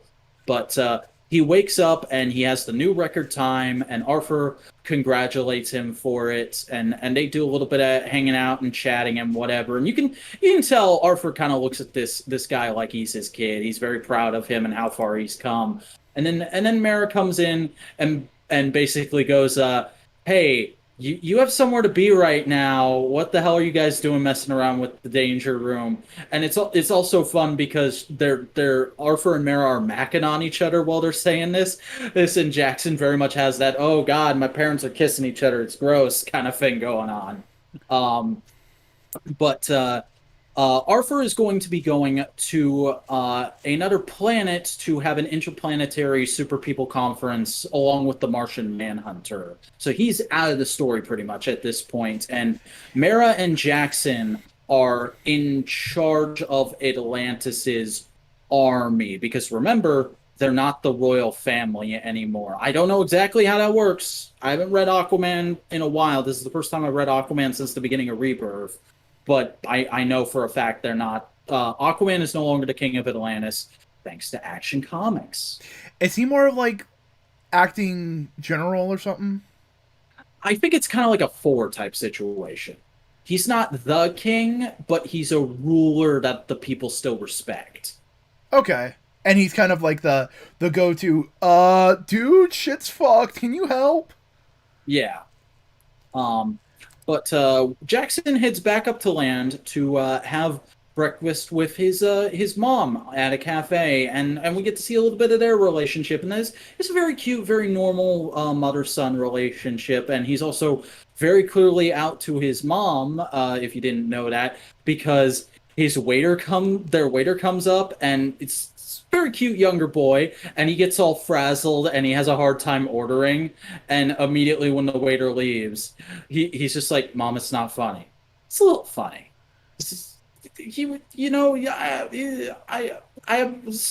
Don't laugh, it's not funny. And she's like, "Okay, I quit, don't worry." But what's that weird video you wanted to show me? And at that exact moment, a bunch of police cars drive by, and classic hero shit.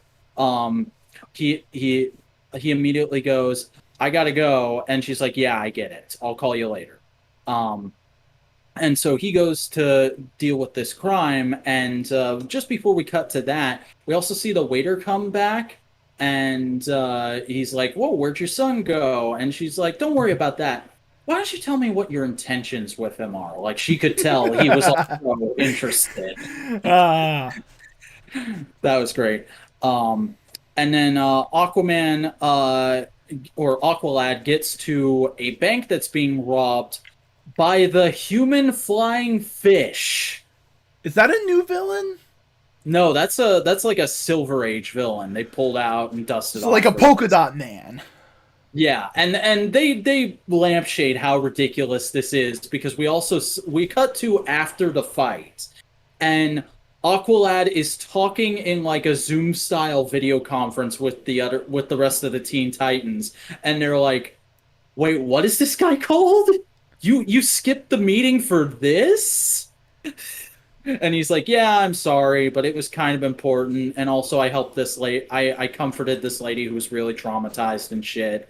But just bring me up to speed." And they're like, "Yeah, it's no big deal. We didn't make any huge changes." And he goes back to train in the simulator a little more, and gets ambushed by, I think, a new character, because he looks a little like Ocean Master, but I don't think it's Ocean Master because he never identifies him. It's a dude in like gold and black fishy themed armor who's wearing a full helmet so you can't see his face, and he clearly knows some shit because he was able to get into the base and start attacking him, and knows who he is because he's just like, "Welcome home, Jackson. Bet you weren't expecting me," kind of shit. Oh, Jackson Hyde, that's his full name. They say that at one point. But he beats the shit out of him and makes him start hallucinating a little, and when he comes to, he's surrounded by the Royal Guard of Atlantis, and they are telling him in the cliffhanger, "You are under arrest for terrorist crimes against the Atlantean state. Surrender yourself or die." Ooh. And next issue is titled Atlantis Burns. Question. Is the original Aqualad still a character, and could it be him? Entirely possible. I don't know if they go that direction. I do know he's still around because he was in the Titans book until that got canceled, and I don't think he's in Titans Academy. I don't know. I haven't read any actual Titans Academy yet. But I was just thinking of like the original the white boy version of Aqualad. Yeah. As far as I know, he's still around. All right. Yeah, no, it seems interesting. And I just really want to say the cover of this is like super looks like a lot of those Instagram selfies from gay dudes. Like in the best way possible. It is very like it is very gay in the like in a good way. Yeah. It looks like it's selling exactly what it should be. Yeah. This is a young, hot gay dude. Yeah, it's essentially what if Spider-Man style teenage superheroes, but the backdrop is Aquaman lore and it's a gay kid. Yeah. So I dug it. Yeah, it's good. Yeah. Next we have X-Men number 3. All right, what super heroics are they getting up to this week? They're dealing with the High Evolutionary. The High Evolution. There's so much synergy going on this week. That dude's got a Marvel Legends coming soon. Yeah, the High Evolutionary comes to the X-Men and goes like, "Hey, yo, you fucking doing dope shit because you're all mutants in Krakoa. But guess what? You still gotta deal with fucking humans. I got this fucking thing. It's a virus. It'll just make all the humans sterile. So in one generation, all your mutants will have the whole planet. Isn't that cool? Hey, work with me. We can do this." And the X-Men go like, "You dense motherfucker." This motherfucker deadass quoted fucking Netflix Shockwave. That's great. He goes, "I have a virus." And so there's just this whole the big kerfuffle, the big battle, and boom, boom, wham, bam. And eventually they it comes down to High Evolutionary goes like, "All right, okay, I'll leave on one condition: Sync, give me some blood." And they're all like, "No, fuck, he doesn't need to give you shit. Fuck you." And Sync goes like, "Whatever, if it'll stop the fight, whatever. Pop, here's a drop of my blood, and that's all you're gonna get." And High Evolutionary goes like, "Thank you." As we also learn more about the giant mushroom fucker who's been hinted at up in space with some stuff. Also, my favorite fucking panel of the week is right before the fight ends, and High Evolutionary calls it off. We see Cyclops in a fucking sleeper hold from a gorilla, and Cyclops just goes like, I have you right where I want you." God damn it, Scott. It's fucking great. Did you see that tweet I posted in your server about like Teen Cable is gone now, so Scott should just be walking around the house in a robe? Yeah. But we also get some a person giving some info to Ben Ulrich. Not Ben. Lars? Reporter. Ben Urich, you mean? Ben Urich. Of information that proves that the X-Men were resurrected. Ooh, because that's a state secret. It's not supposed to be known to the greater public. Ooh. Also, the person who does it has a very distinct eye, like a robotic eye. Hold on, I'm going to show you. You can see the panel. It's right here in the middle. It has a very distinct look, and I'm trying to place it, and I can't. So who knows? That just looks like Ultron to me. Yeah, that's what I was thinking. It's like, oh, is it Ultron? Could it be Ultron? Why would it be Ultron? I don't know. But that's where we leave this issue. So yeah, a fun goof-off adventure with the High Evolutionary and some potential juiciness with the resurrection stuff. Yeah, nice little stinger. Yeah. Hey, you want me to continue talking about comics? Because X-Corp. Oh god, the boring one. Hey, at least this is the last time you have to hear me talk about it. Oh, this is the last issue? Yeah, this is the last issue. It got canceled. Damn. I love the covers for this, though. The covers for this series are fucking beautiful. Oh, no, that's pretty aesthetic. Basically, they finish up the fight with the fucking Nazi mutants. That's about it. Alright. Yeah. And they cement the whole, like, who's going to be... who are the controlling people of the X-Corp, all that kind of jazz. That's pretty much it. It's understandable why it was not successful. Business, numbers. And it wasn't like the fun kind of way of doing business. It was very highfalutin and technical and not at all like accessible to the average person. It's not something nerds care about. Yeah. So I'm sad that Angel doesn't get featured in a major book now. Because I really liked Angel in this. He was fun. But now it's time to talk about the death of Doctor Strange. Oh, fuck. I keep forgetting this is happening. It was actually kind of good.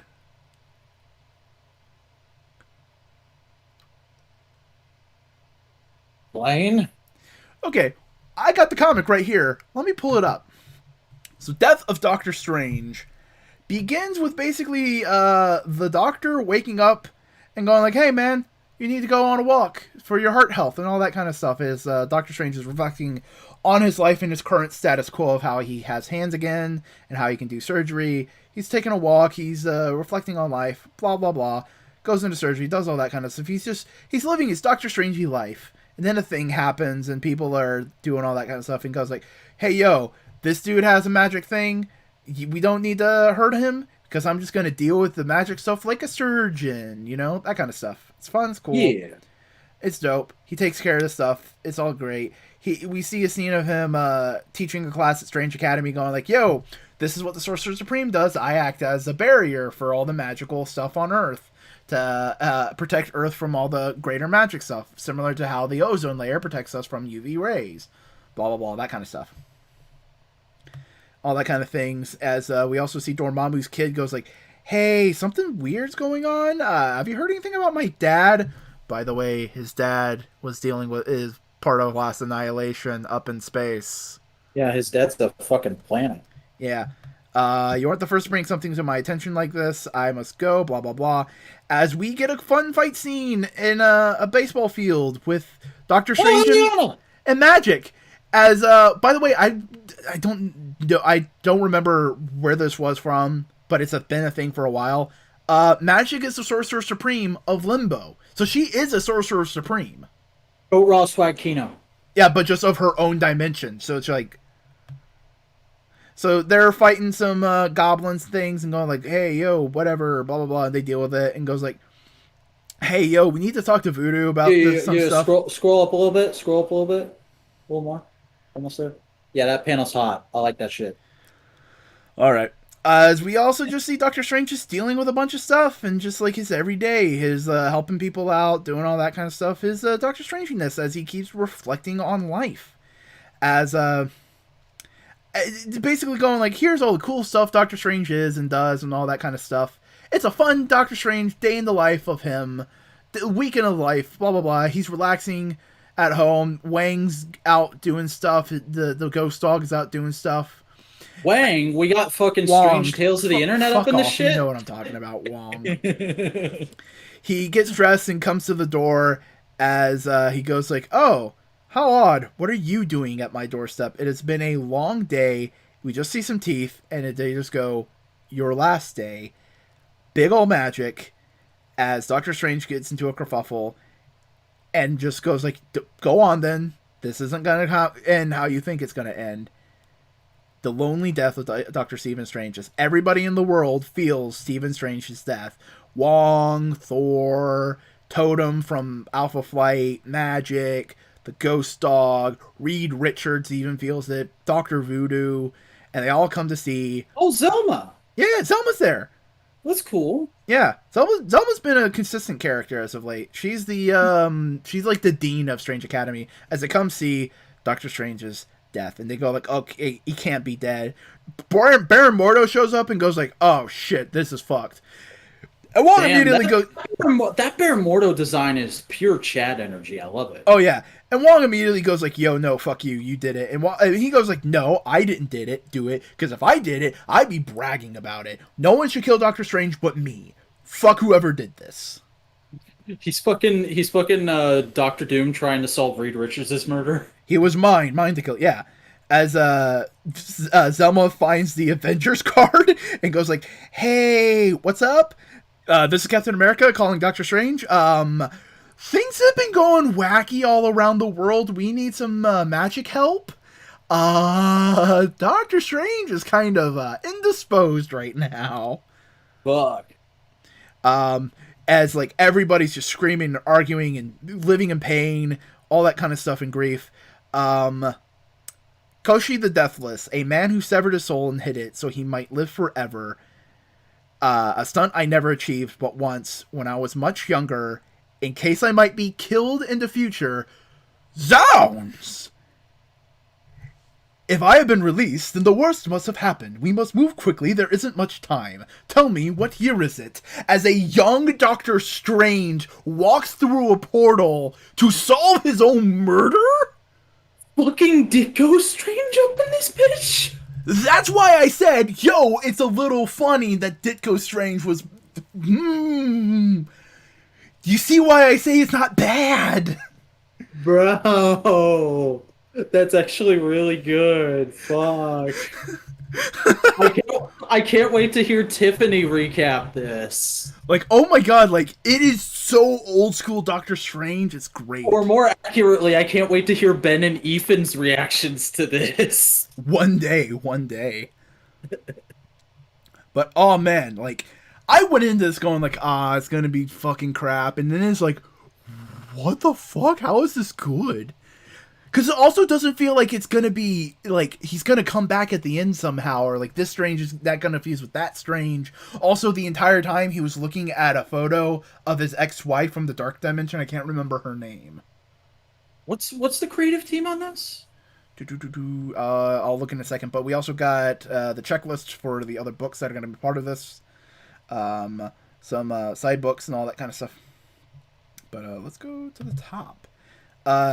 Jed McKay, Lee Garbett, and Antonio Fabella. Heard of any of these people? Wow. Yeah, no.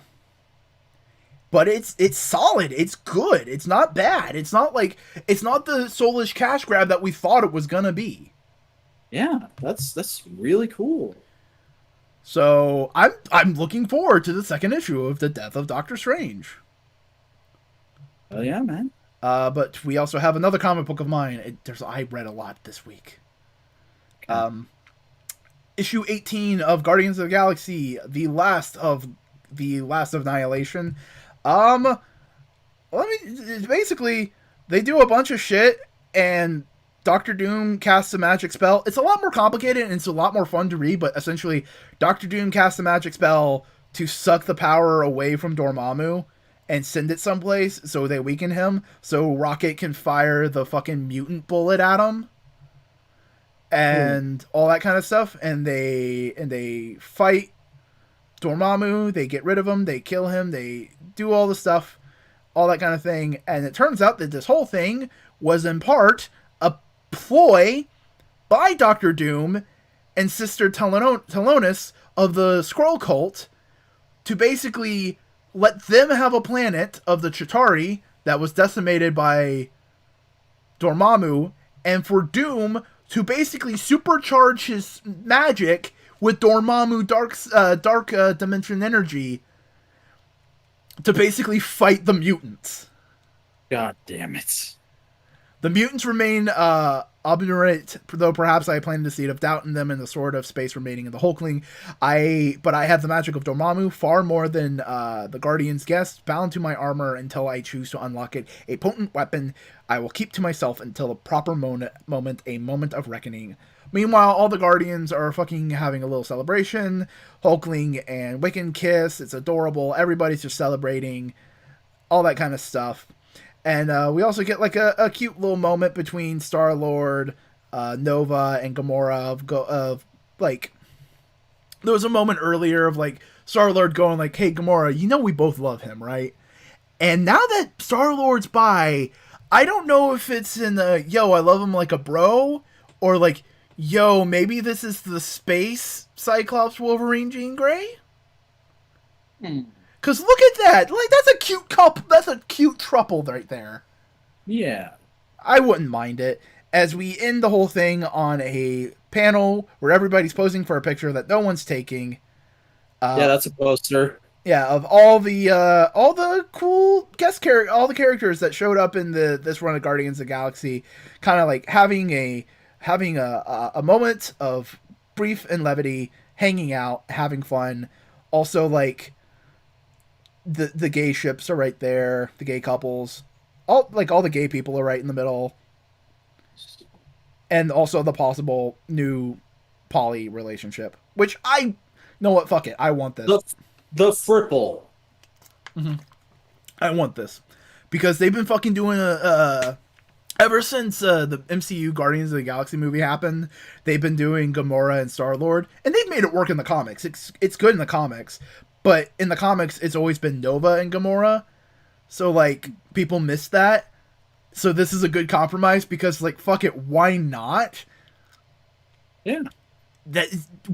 Stop doing these shitty love triangles and love angles and all that kind of stuff, and just like fuck it, they're all happy together. Nah, fuck love triangles. All my homies hate love triangles. Also, just like, yeah, Star-Lord's bi. Fuck it. Fuck you. I mean, that character design is bi as fuck. Yeah, no, it's great. I just want them to be a throuple right now. I love it. I love it. Also read issues 3 and 4 of Reptile. Reptile deals with the bad guy. He gets the stone back and destroys it because it doesn't matter if it's because his parents are officially dead. He knows that now. It's 100% fact.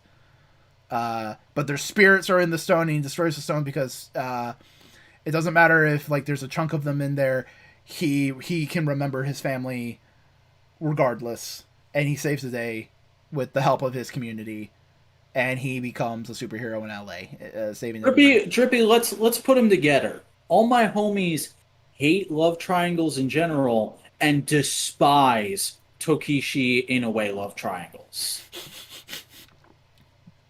But yeah, no, Reptile ends with him deciding to be a full-on superhero for LA, specifically his little Latino community, which helped him out in a fun, like, you mess with him, you mess with all of us kind of moment. Yeah. Like, yeah, that's cute, it's fun. His cousin gets, like, a dope, like, Aztec fucking dinosaur club sword thing. Because he knows how to fence, he knows swordplay and all that kind of stuff, so he can help out his cousin. So like, yeah, they're a little family superhero team out in LA now in Marvel. Good shit. It's good shit. So why don't you tell us about Supergirl? Oh fuck. Okay. All right. So Supergirl, Woman of Tomorrow, number 4 by Tom King and Belplis Ithley. I've read this issue 4 times since Wednesday. Ooh. I think this might be the new single best issue of Supergirl ever published. Ooh, that good. Yeah, like, because we've talked before how we've sort of figured out that this series, the mission statement seems to be there is an overarching story, but also we're taking a lot of time to tell little stories issue by issue that highlight one of the things that makes Kara great as a character, because there's not a lot of stories out there that are just evergreen for Kara and highlight why she's so good as a character. The closest thing we've had is various versions of her origin, and more recently Supergirl being Supergirl, but that's not, or Supergirl being Super, excuse me. But that's not a Supergirl story. That's What If Smallville, but it was a female lead. So fuck that. This what, issue... you don't like the Supergirl story with Batman and Superman and Apocalypse and all that stuff? You don't like that story? I mean, it doesn't get that in. I was Oh no, I know what you're talking I about. was making No, a joke. uh, that version of the origin is so divisive for me. That's discussion for another day. But this issue seems to be highlighting the personal thing I connect with for Kara the most, which is her ability to care, to be compassionate, to be a sort of port in a storm for anyone and everyone, but also still being able to take damage. Because the thing that to me sets Kara apart from Clark is and Tom King seems to agree with that in the way he writes this issue, because he wrote Superman Up in the Sky, which was basically a story about Superman can do anything. He'll go to the ends of the earth to save one kid because he's Superman and he cares that much and has that much power. And this And he can issue, take it, you know, like that kind of thing. and he can take it and it doesn't phase him. This issue is very much that, but instead of he can take it and it doesn't phase him because, you know, he grew up on Earth and he's just a nice, wholesome, good Level-headed boy guy from Kansas. He's a good boy from Kansas. This issue is no, Carol wants to go to the ends of the earth and do whatever it takes to save anyone and help anyone she can because she feels like she has to because of who she is. But because she doesn't have the same backstory as Clark, it does phase her. It does hurt her. And she has to try her damnedest not to show it because of the huge shoes she has to fill. Because this issue opens with as we have had throughout this series, the little girl Kara is traveling with Ruthie is narrating, but I like her narration is good, but I mostly ignore this issue because we actually do get a fair bit of dialogue from Kara in this, and it's very much focused on her and character interactions.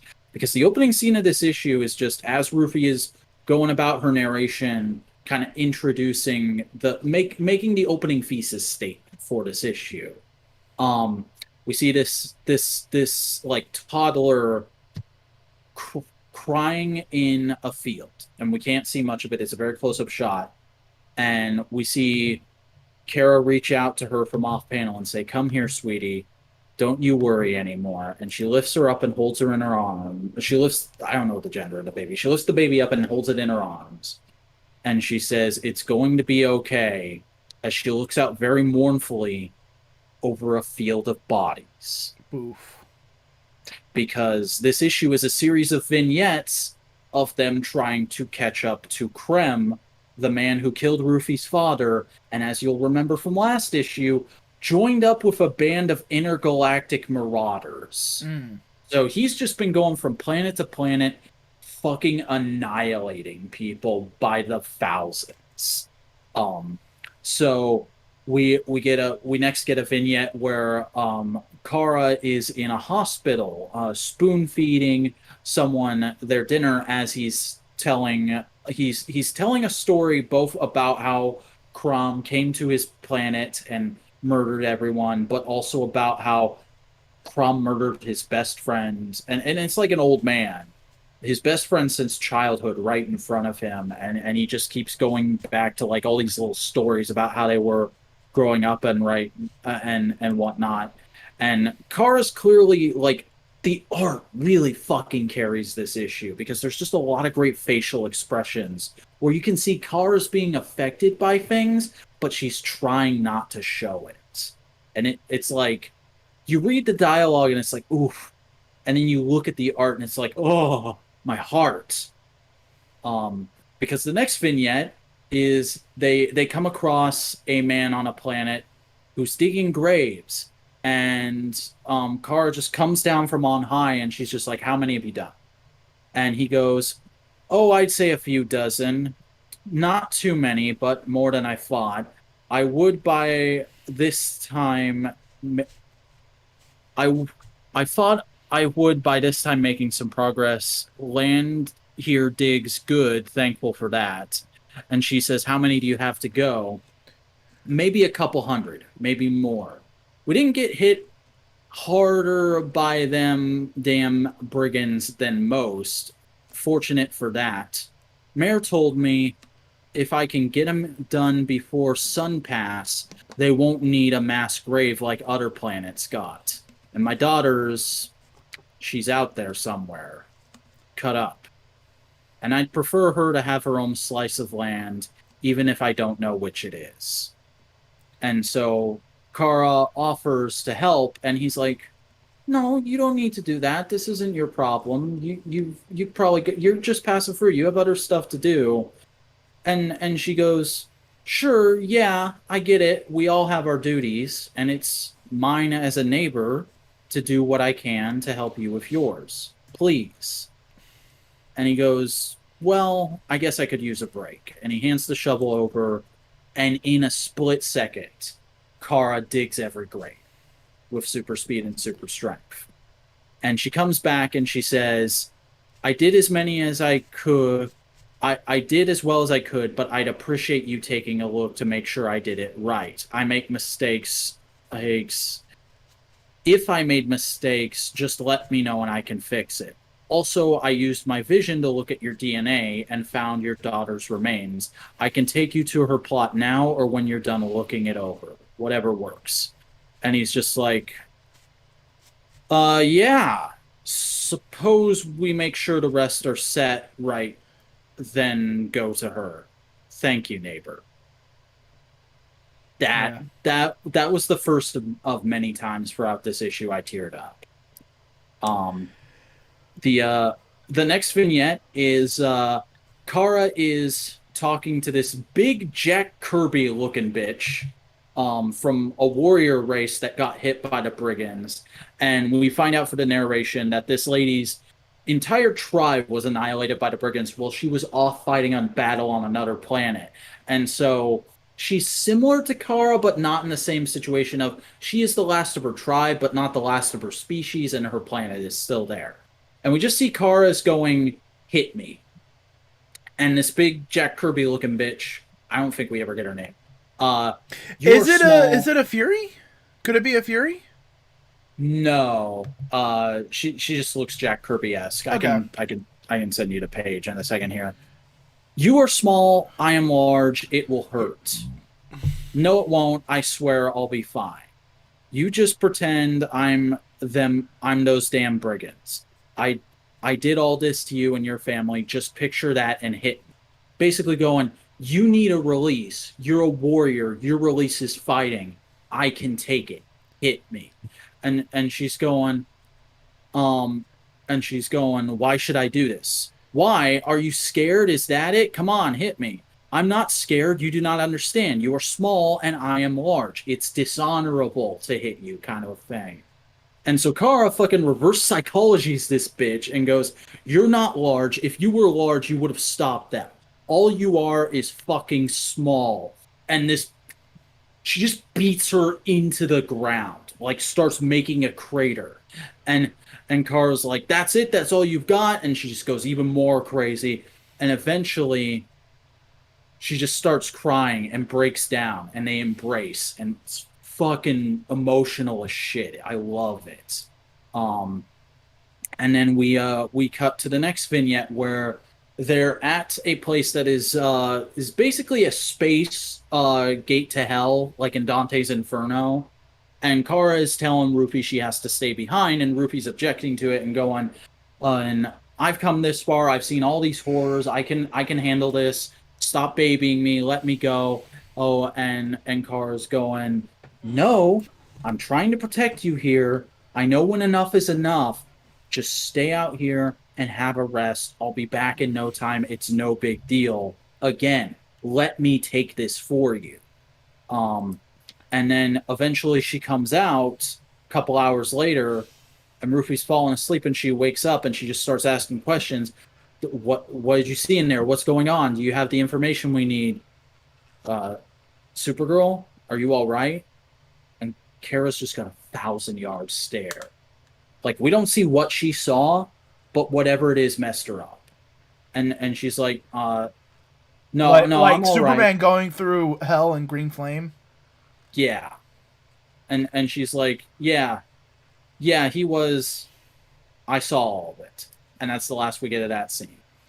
And then we see a sequence where a dude is getting stoned by a race of people, who and Kara clearly wants to intervene and help, even though the dude is being punished for a crime, but he's being punished disproportionately. Um, then we have a sequence where they're they're surveying a monastery that was slaughtered and destroyed by the brigands, and Car's just had enough. This is like her breaking point of the issue, and as you can see on the cover with her in flames and whatnot and all huddled up, she she says, "I have to go. I can't. I'm going to scream. I can't scream here. No, if I when I scream, I'll be. It's too much. It will break. Everything that's left will just break. I can't be here." And she shoots off into the nearest sun and just starts screaming in the flames. Hmm. Like like the whole point of the issue, the whole point of that scene. You know the fucking horror story. I have no mouth and yet I must scream. Carl lives a horror story every day of I have a mouth, I'm perfectly capable of screaming, and sometimes I need to scream, but if I scream, because I have fucking superpowers, I'll destroy everything around me. Hold on. The stream has Ooh. come back up. We're good. Okay, okay. It popped down for a and second. But ultimately, the issue ends off with Kara and Rufy on a mountaintop. Basically, Kara goes, "Yeah, we're close. I can feel it now. We're getting really close to him. So you need to go back and let the doctor know to get ready, because Tom King. I don't know if he's retconning or he just didn't make it clear enough in that second issue. Crypto is still technically okay. Crypto is not dead yet. The thing with Crypto is they need the antidote. And the antidote can only be gotten by getting the original poison, which Krem probably has. And so that's why Kara has come along. It's not to get vengeance for Crypto, it's to potentially save Crypto. And so she's telling Rufy, go back to your planet and tell the doctors to be ready for when I get back. Every second counts. I don't want to lose Crypto. And Rufy calls bullshit. She's going, you're just trying to send me back because you don't want me to see his death. And that's exactly why I came. That's exactly why I hired you. I want to watch this man die for what he did to my father. Or stop babying me. You've been holding things back the whole trip. There was the thing at the hell door. Don't do this again. I came this far. I need to see it through the end. And Kara's just like, I'm not trying to start another argument. It's just for the better. You're too young. And Rufy again goes, you can't keep treating me like I'm a teething toddler. You of all people. How old were you? How many years old? How many years did you have when you first saw Terror? Basically, how old were you when Krypton blew up? And there's a silent issue of Kara just sitting and kind of bent over in like psychological pain. She just sits up and mournfully goes, I was a girl. You were a girl, fine. And what am I? And the issue just ends with a sequence of panels of Kara silently standing up and then kneeling down for Rufy to climb onto her back as they fly off. And there's still 4 more issues, isn't there? Yeah, this is the midway point. But you still enjoying it so far? Oh yeah, this issue was freaking amazing. Good. Let's see. Be in the chat, Gamora loves Mario. I read Sweet Paprika, which is that Demon Angel rom-com book from Image. Yeah. Basically, the main female character is having to deal with a business party with her ex and possibly an interest with another guy who's like a movie producer, but she like fucks it up, all that kind of stuff, and she starts crying and just like becoming a mess of going like, how can I be this much of a fuck up, all that kind of stuff, and she runs into the goofy angel delivery slut dude who just fucks everybody. Like, he's a happy-go-lucky guy. And he goes like, all right, you're fucking drunk. You're in a bad place. I'm going to help you get home and put you to sleep. Especially because, like, she's in her, they're in her apartment and everything. And she's drunkenly going like, are you going to fuck me? Like, you fuck everybody? Come on, fuck me. And he just looks at her and goes like, you were drunk enough to not recognize your own apartment. No. Hey. And just kind of leaves her there. And all that kind of stuff. She wakes up in the morning going like, fuck me. My life is shit. I hate this. I hate being emotionally stunted and not being able to make proper relationships with people.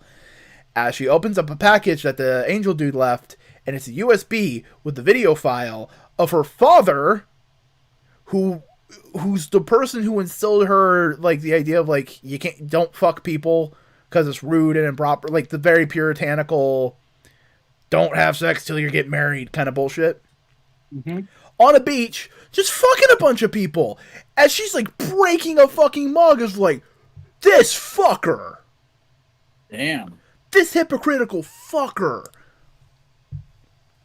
So yeah, no, it's gonna be interesting. Also, the art's just fun and good and cartoony. It's great. Nice. It's gonna load? I don't know. Tell me about Shazam. Okay, Shazam number 3. This is all right. I think this is probably the most subpar thing I'm reading. It's not bad. It's just like, yeah, this is okay. This is what we're doing, because they're escaping from Demon Dad at the start of this issue, and then they come across fucking Neron is in this comic. That's Neron? Yeah. Holy shit! Hell yeah! Yeah. And Billy's immediately like, "Oh, this is all you're doing. You're trying to do some creepy shit and fuck me again, aren't you?" And he's like, "Yes, exactly. I am. I'm totally in charge of this. So like, yeah, and I'm gonna fuck you over. But first, we got to get to the Rock of Eternity and fix things, because you're gonna fix things so I can get Shazam's powers, and you'll be a little boy forever. You'll be a delicious little boy, because remember, Neron's a pervert and a pedophile and a piece of shit." Did he only ever appear in that one miniseries in the 90s, or has he shown up other times? Oh no, he's been here, there, everywhere. He's a classic Captain Marvel villain.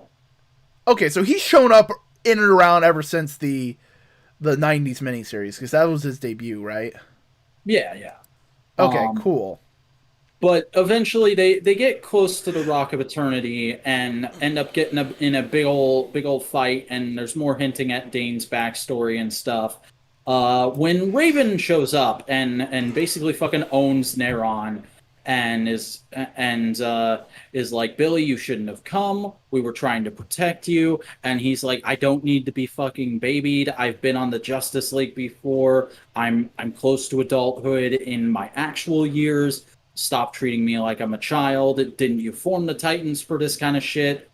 And also, the whole reason I came is not selfish shit. It's because my friend's gonna die if I don't get my powers back soon. So let me fucking do this. She's like, "All right, but I still have to take Dane back, so be careful." And he goes off and walks into the Rock of Eternity, and we see Black Adam depowered, but still wearing his costume and looking like a little baby boy, and just being like, "We have a lot of catching up to do." Black Adam's a good guy right now, isn't he? Yeah, Black Adam's always been a tweener. Okay. That popped me. I didn't know Neron was still a major thing. I thought he was like DC's equivalent to fucking Judas Traveler. Sometimes, but it really depends on who's writing. I felt like he was used pretty well this issue. I just Especially mean more like how... he showed up in a 90s storyline and then never again. I thought that was the only thing he was ever in. Who knows? But yeah. Let me make sure. Yeah, that's all the comics we read this week. Any? I also read the next 2 issues of Batman Family Adventures just now, and they were fairly solid. Okay. Any things you want to wrap up with comic books or MCU or anything like that? All right, so to recap real quick from my perspective, Shang-Chi gets a 7 out of 10. What If was pretty good this week. Was really good this week. The Ditko family is sus, but I hope this lawsuit goes through to set the precedent. Cool Toy reveals. Thank you, Tom King and Tom Taylor. You guys are writing some boss ass shit. You are officially a member of the Tom Tom Club. Yeah. I made a tweet a few weeks ago that was literally just like, DC puts a writer with the first name Tom on a comic. Me. Sold. Just wait till they get Tom Cruise to write a comic. Oh my god. Tom Cruise writing The Flash. Yeah, Tom Cruise's Flash comic. Because he runs. I want that. Give me Tom Cruise writing All-Star The Flash. No, I did not watch any major thing. I watched episode 1 of Star Wars Visions. It was really cool. Nice. What If was solid. Above average. The comics I read were really cool. A lot of them are ending. And a lot of them are complicated. And I mean, this is tangentially a comic thing, but I opened a bunch of G.I. Joes today, and they're really fucking good. Classified series might be the best 6-inch line at retail right now. But in the meantime, why don't you tell people where they can find you? Hey everybody, I'm the Vacuuminator. I make videos right here on YouTube. My latest video is a look at the first episode of Mighty Morphin Power Rangers, and it's going to be my latest video for quite a while longer because I have started making my next video, but it's going to take at least a month, I'm thinking, to get it done. But just know that is well on the way, and there's plenty of other content for you to take a look at in my back catalog at youtube.com/c/thevacuuminator, and that is spelled THEVICVACUUMINATOR. It's fucking late, but you know what's great? My Twitter account, you can see me tweeting about anything and everything at the Vacuuminator. All right, that it? Yeah. Alrighty. Hey, howdy. I'm Chris, a Boingo Writer Gaston. If you want to see my video essays and editorials, they're on YouTube at Boingo Writer. If you want to follow me on Twitter, it's Boingo_Writer. If you want to follow me on Instagram, it's Boingo_Writer. See a trend here? If you want to follow me on Twitch, it's Boingo Writer. What? Trend broken. Oh my god. Twitch.tv/Boingo Writer.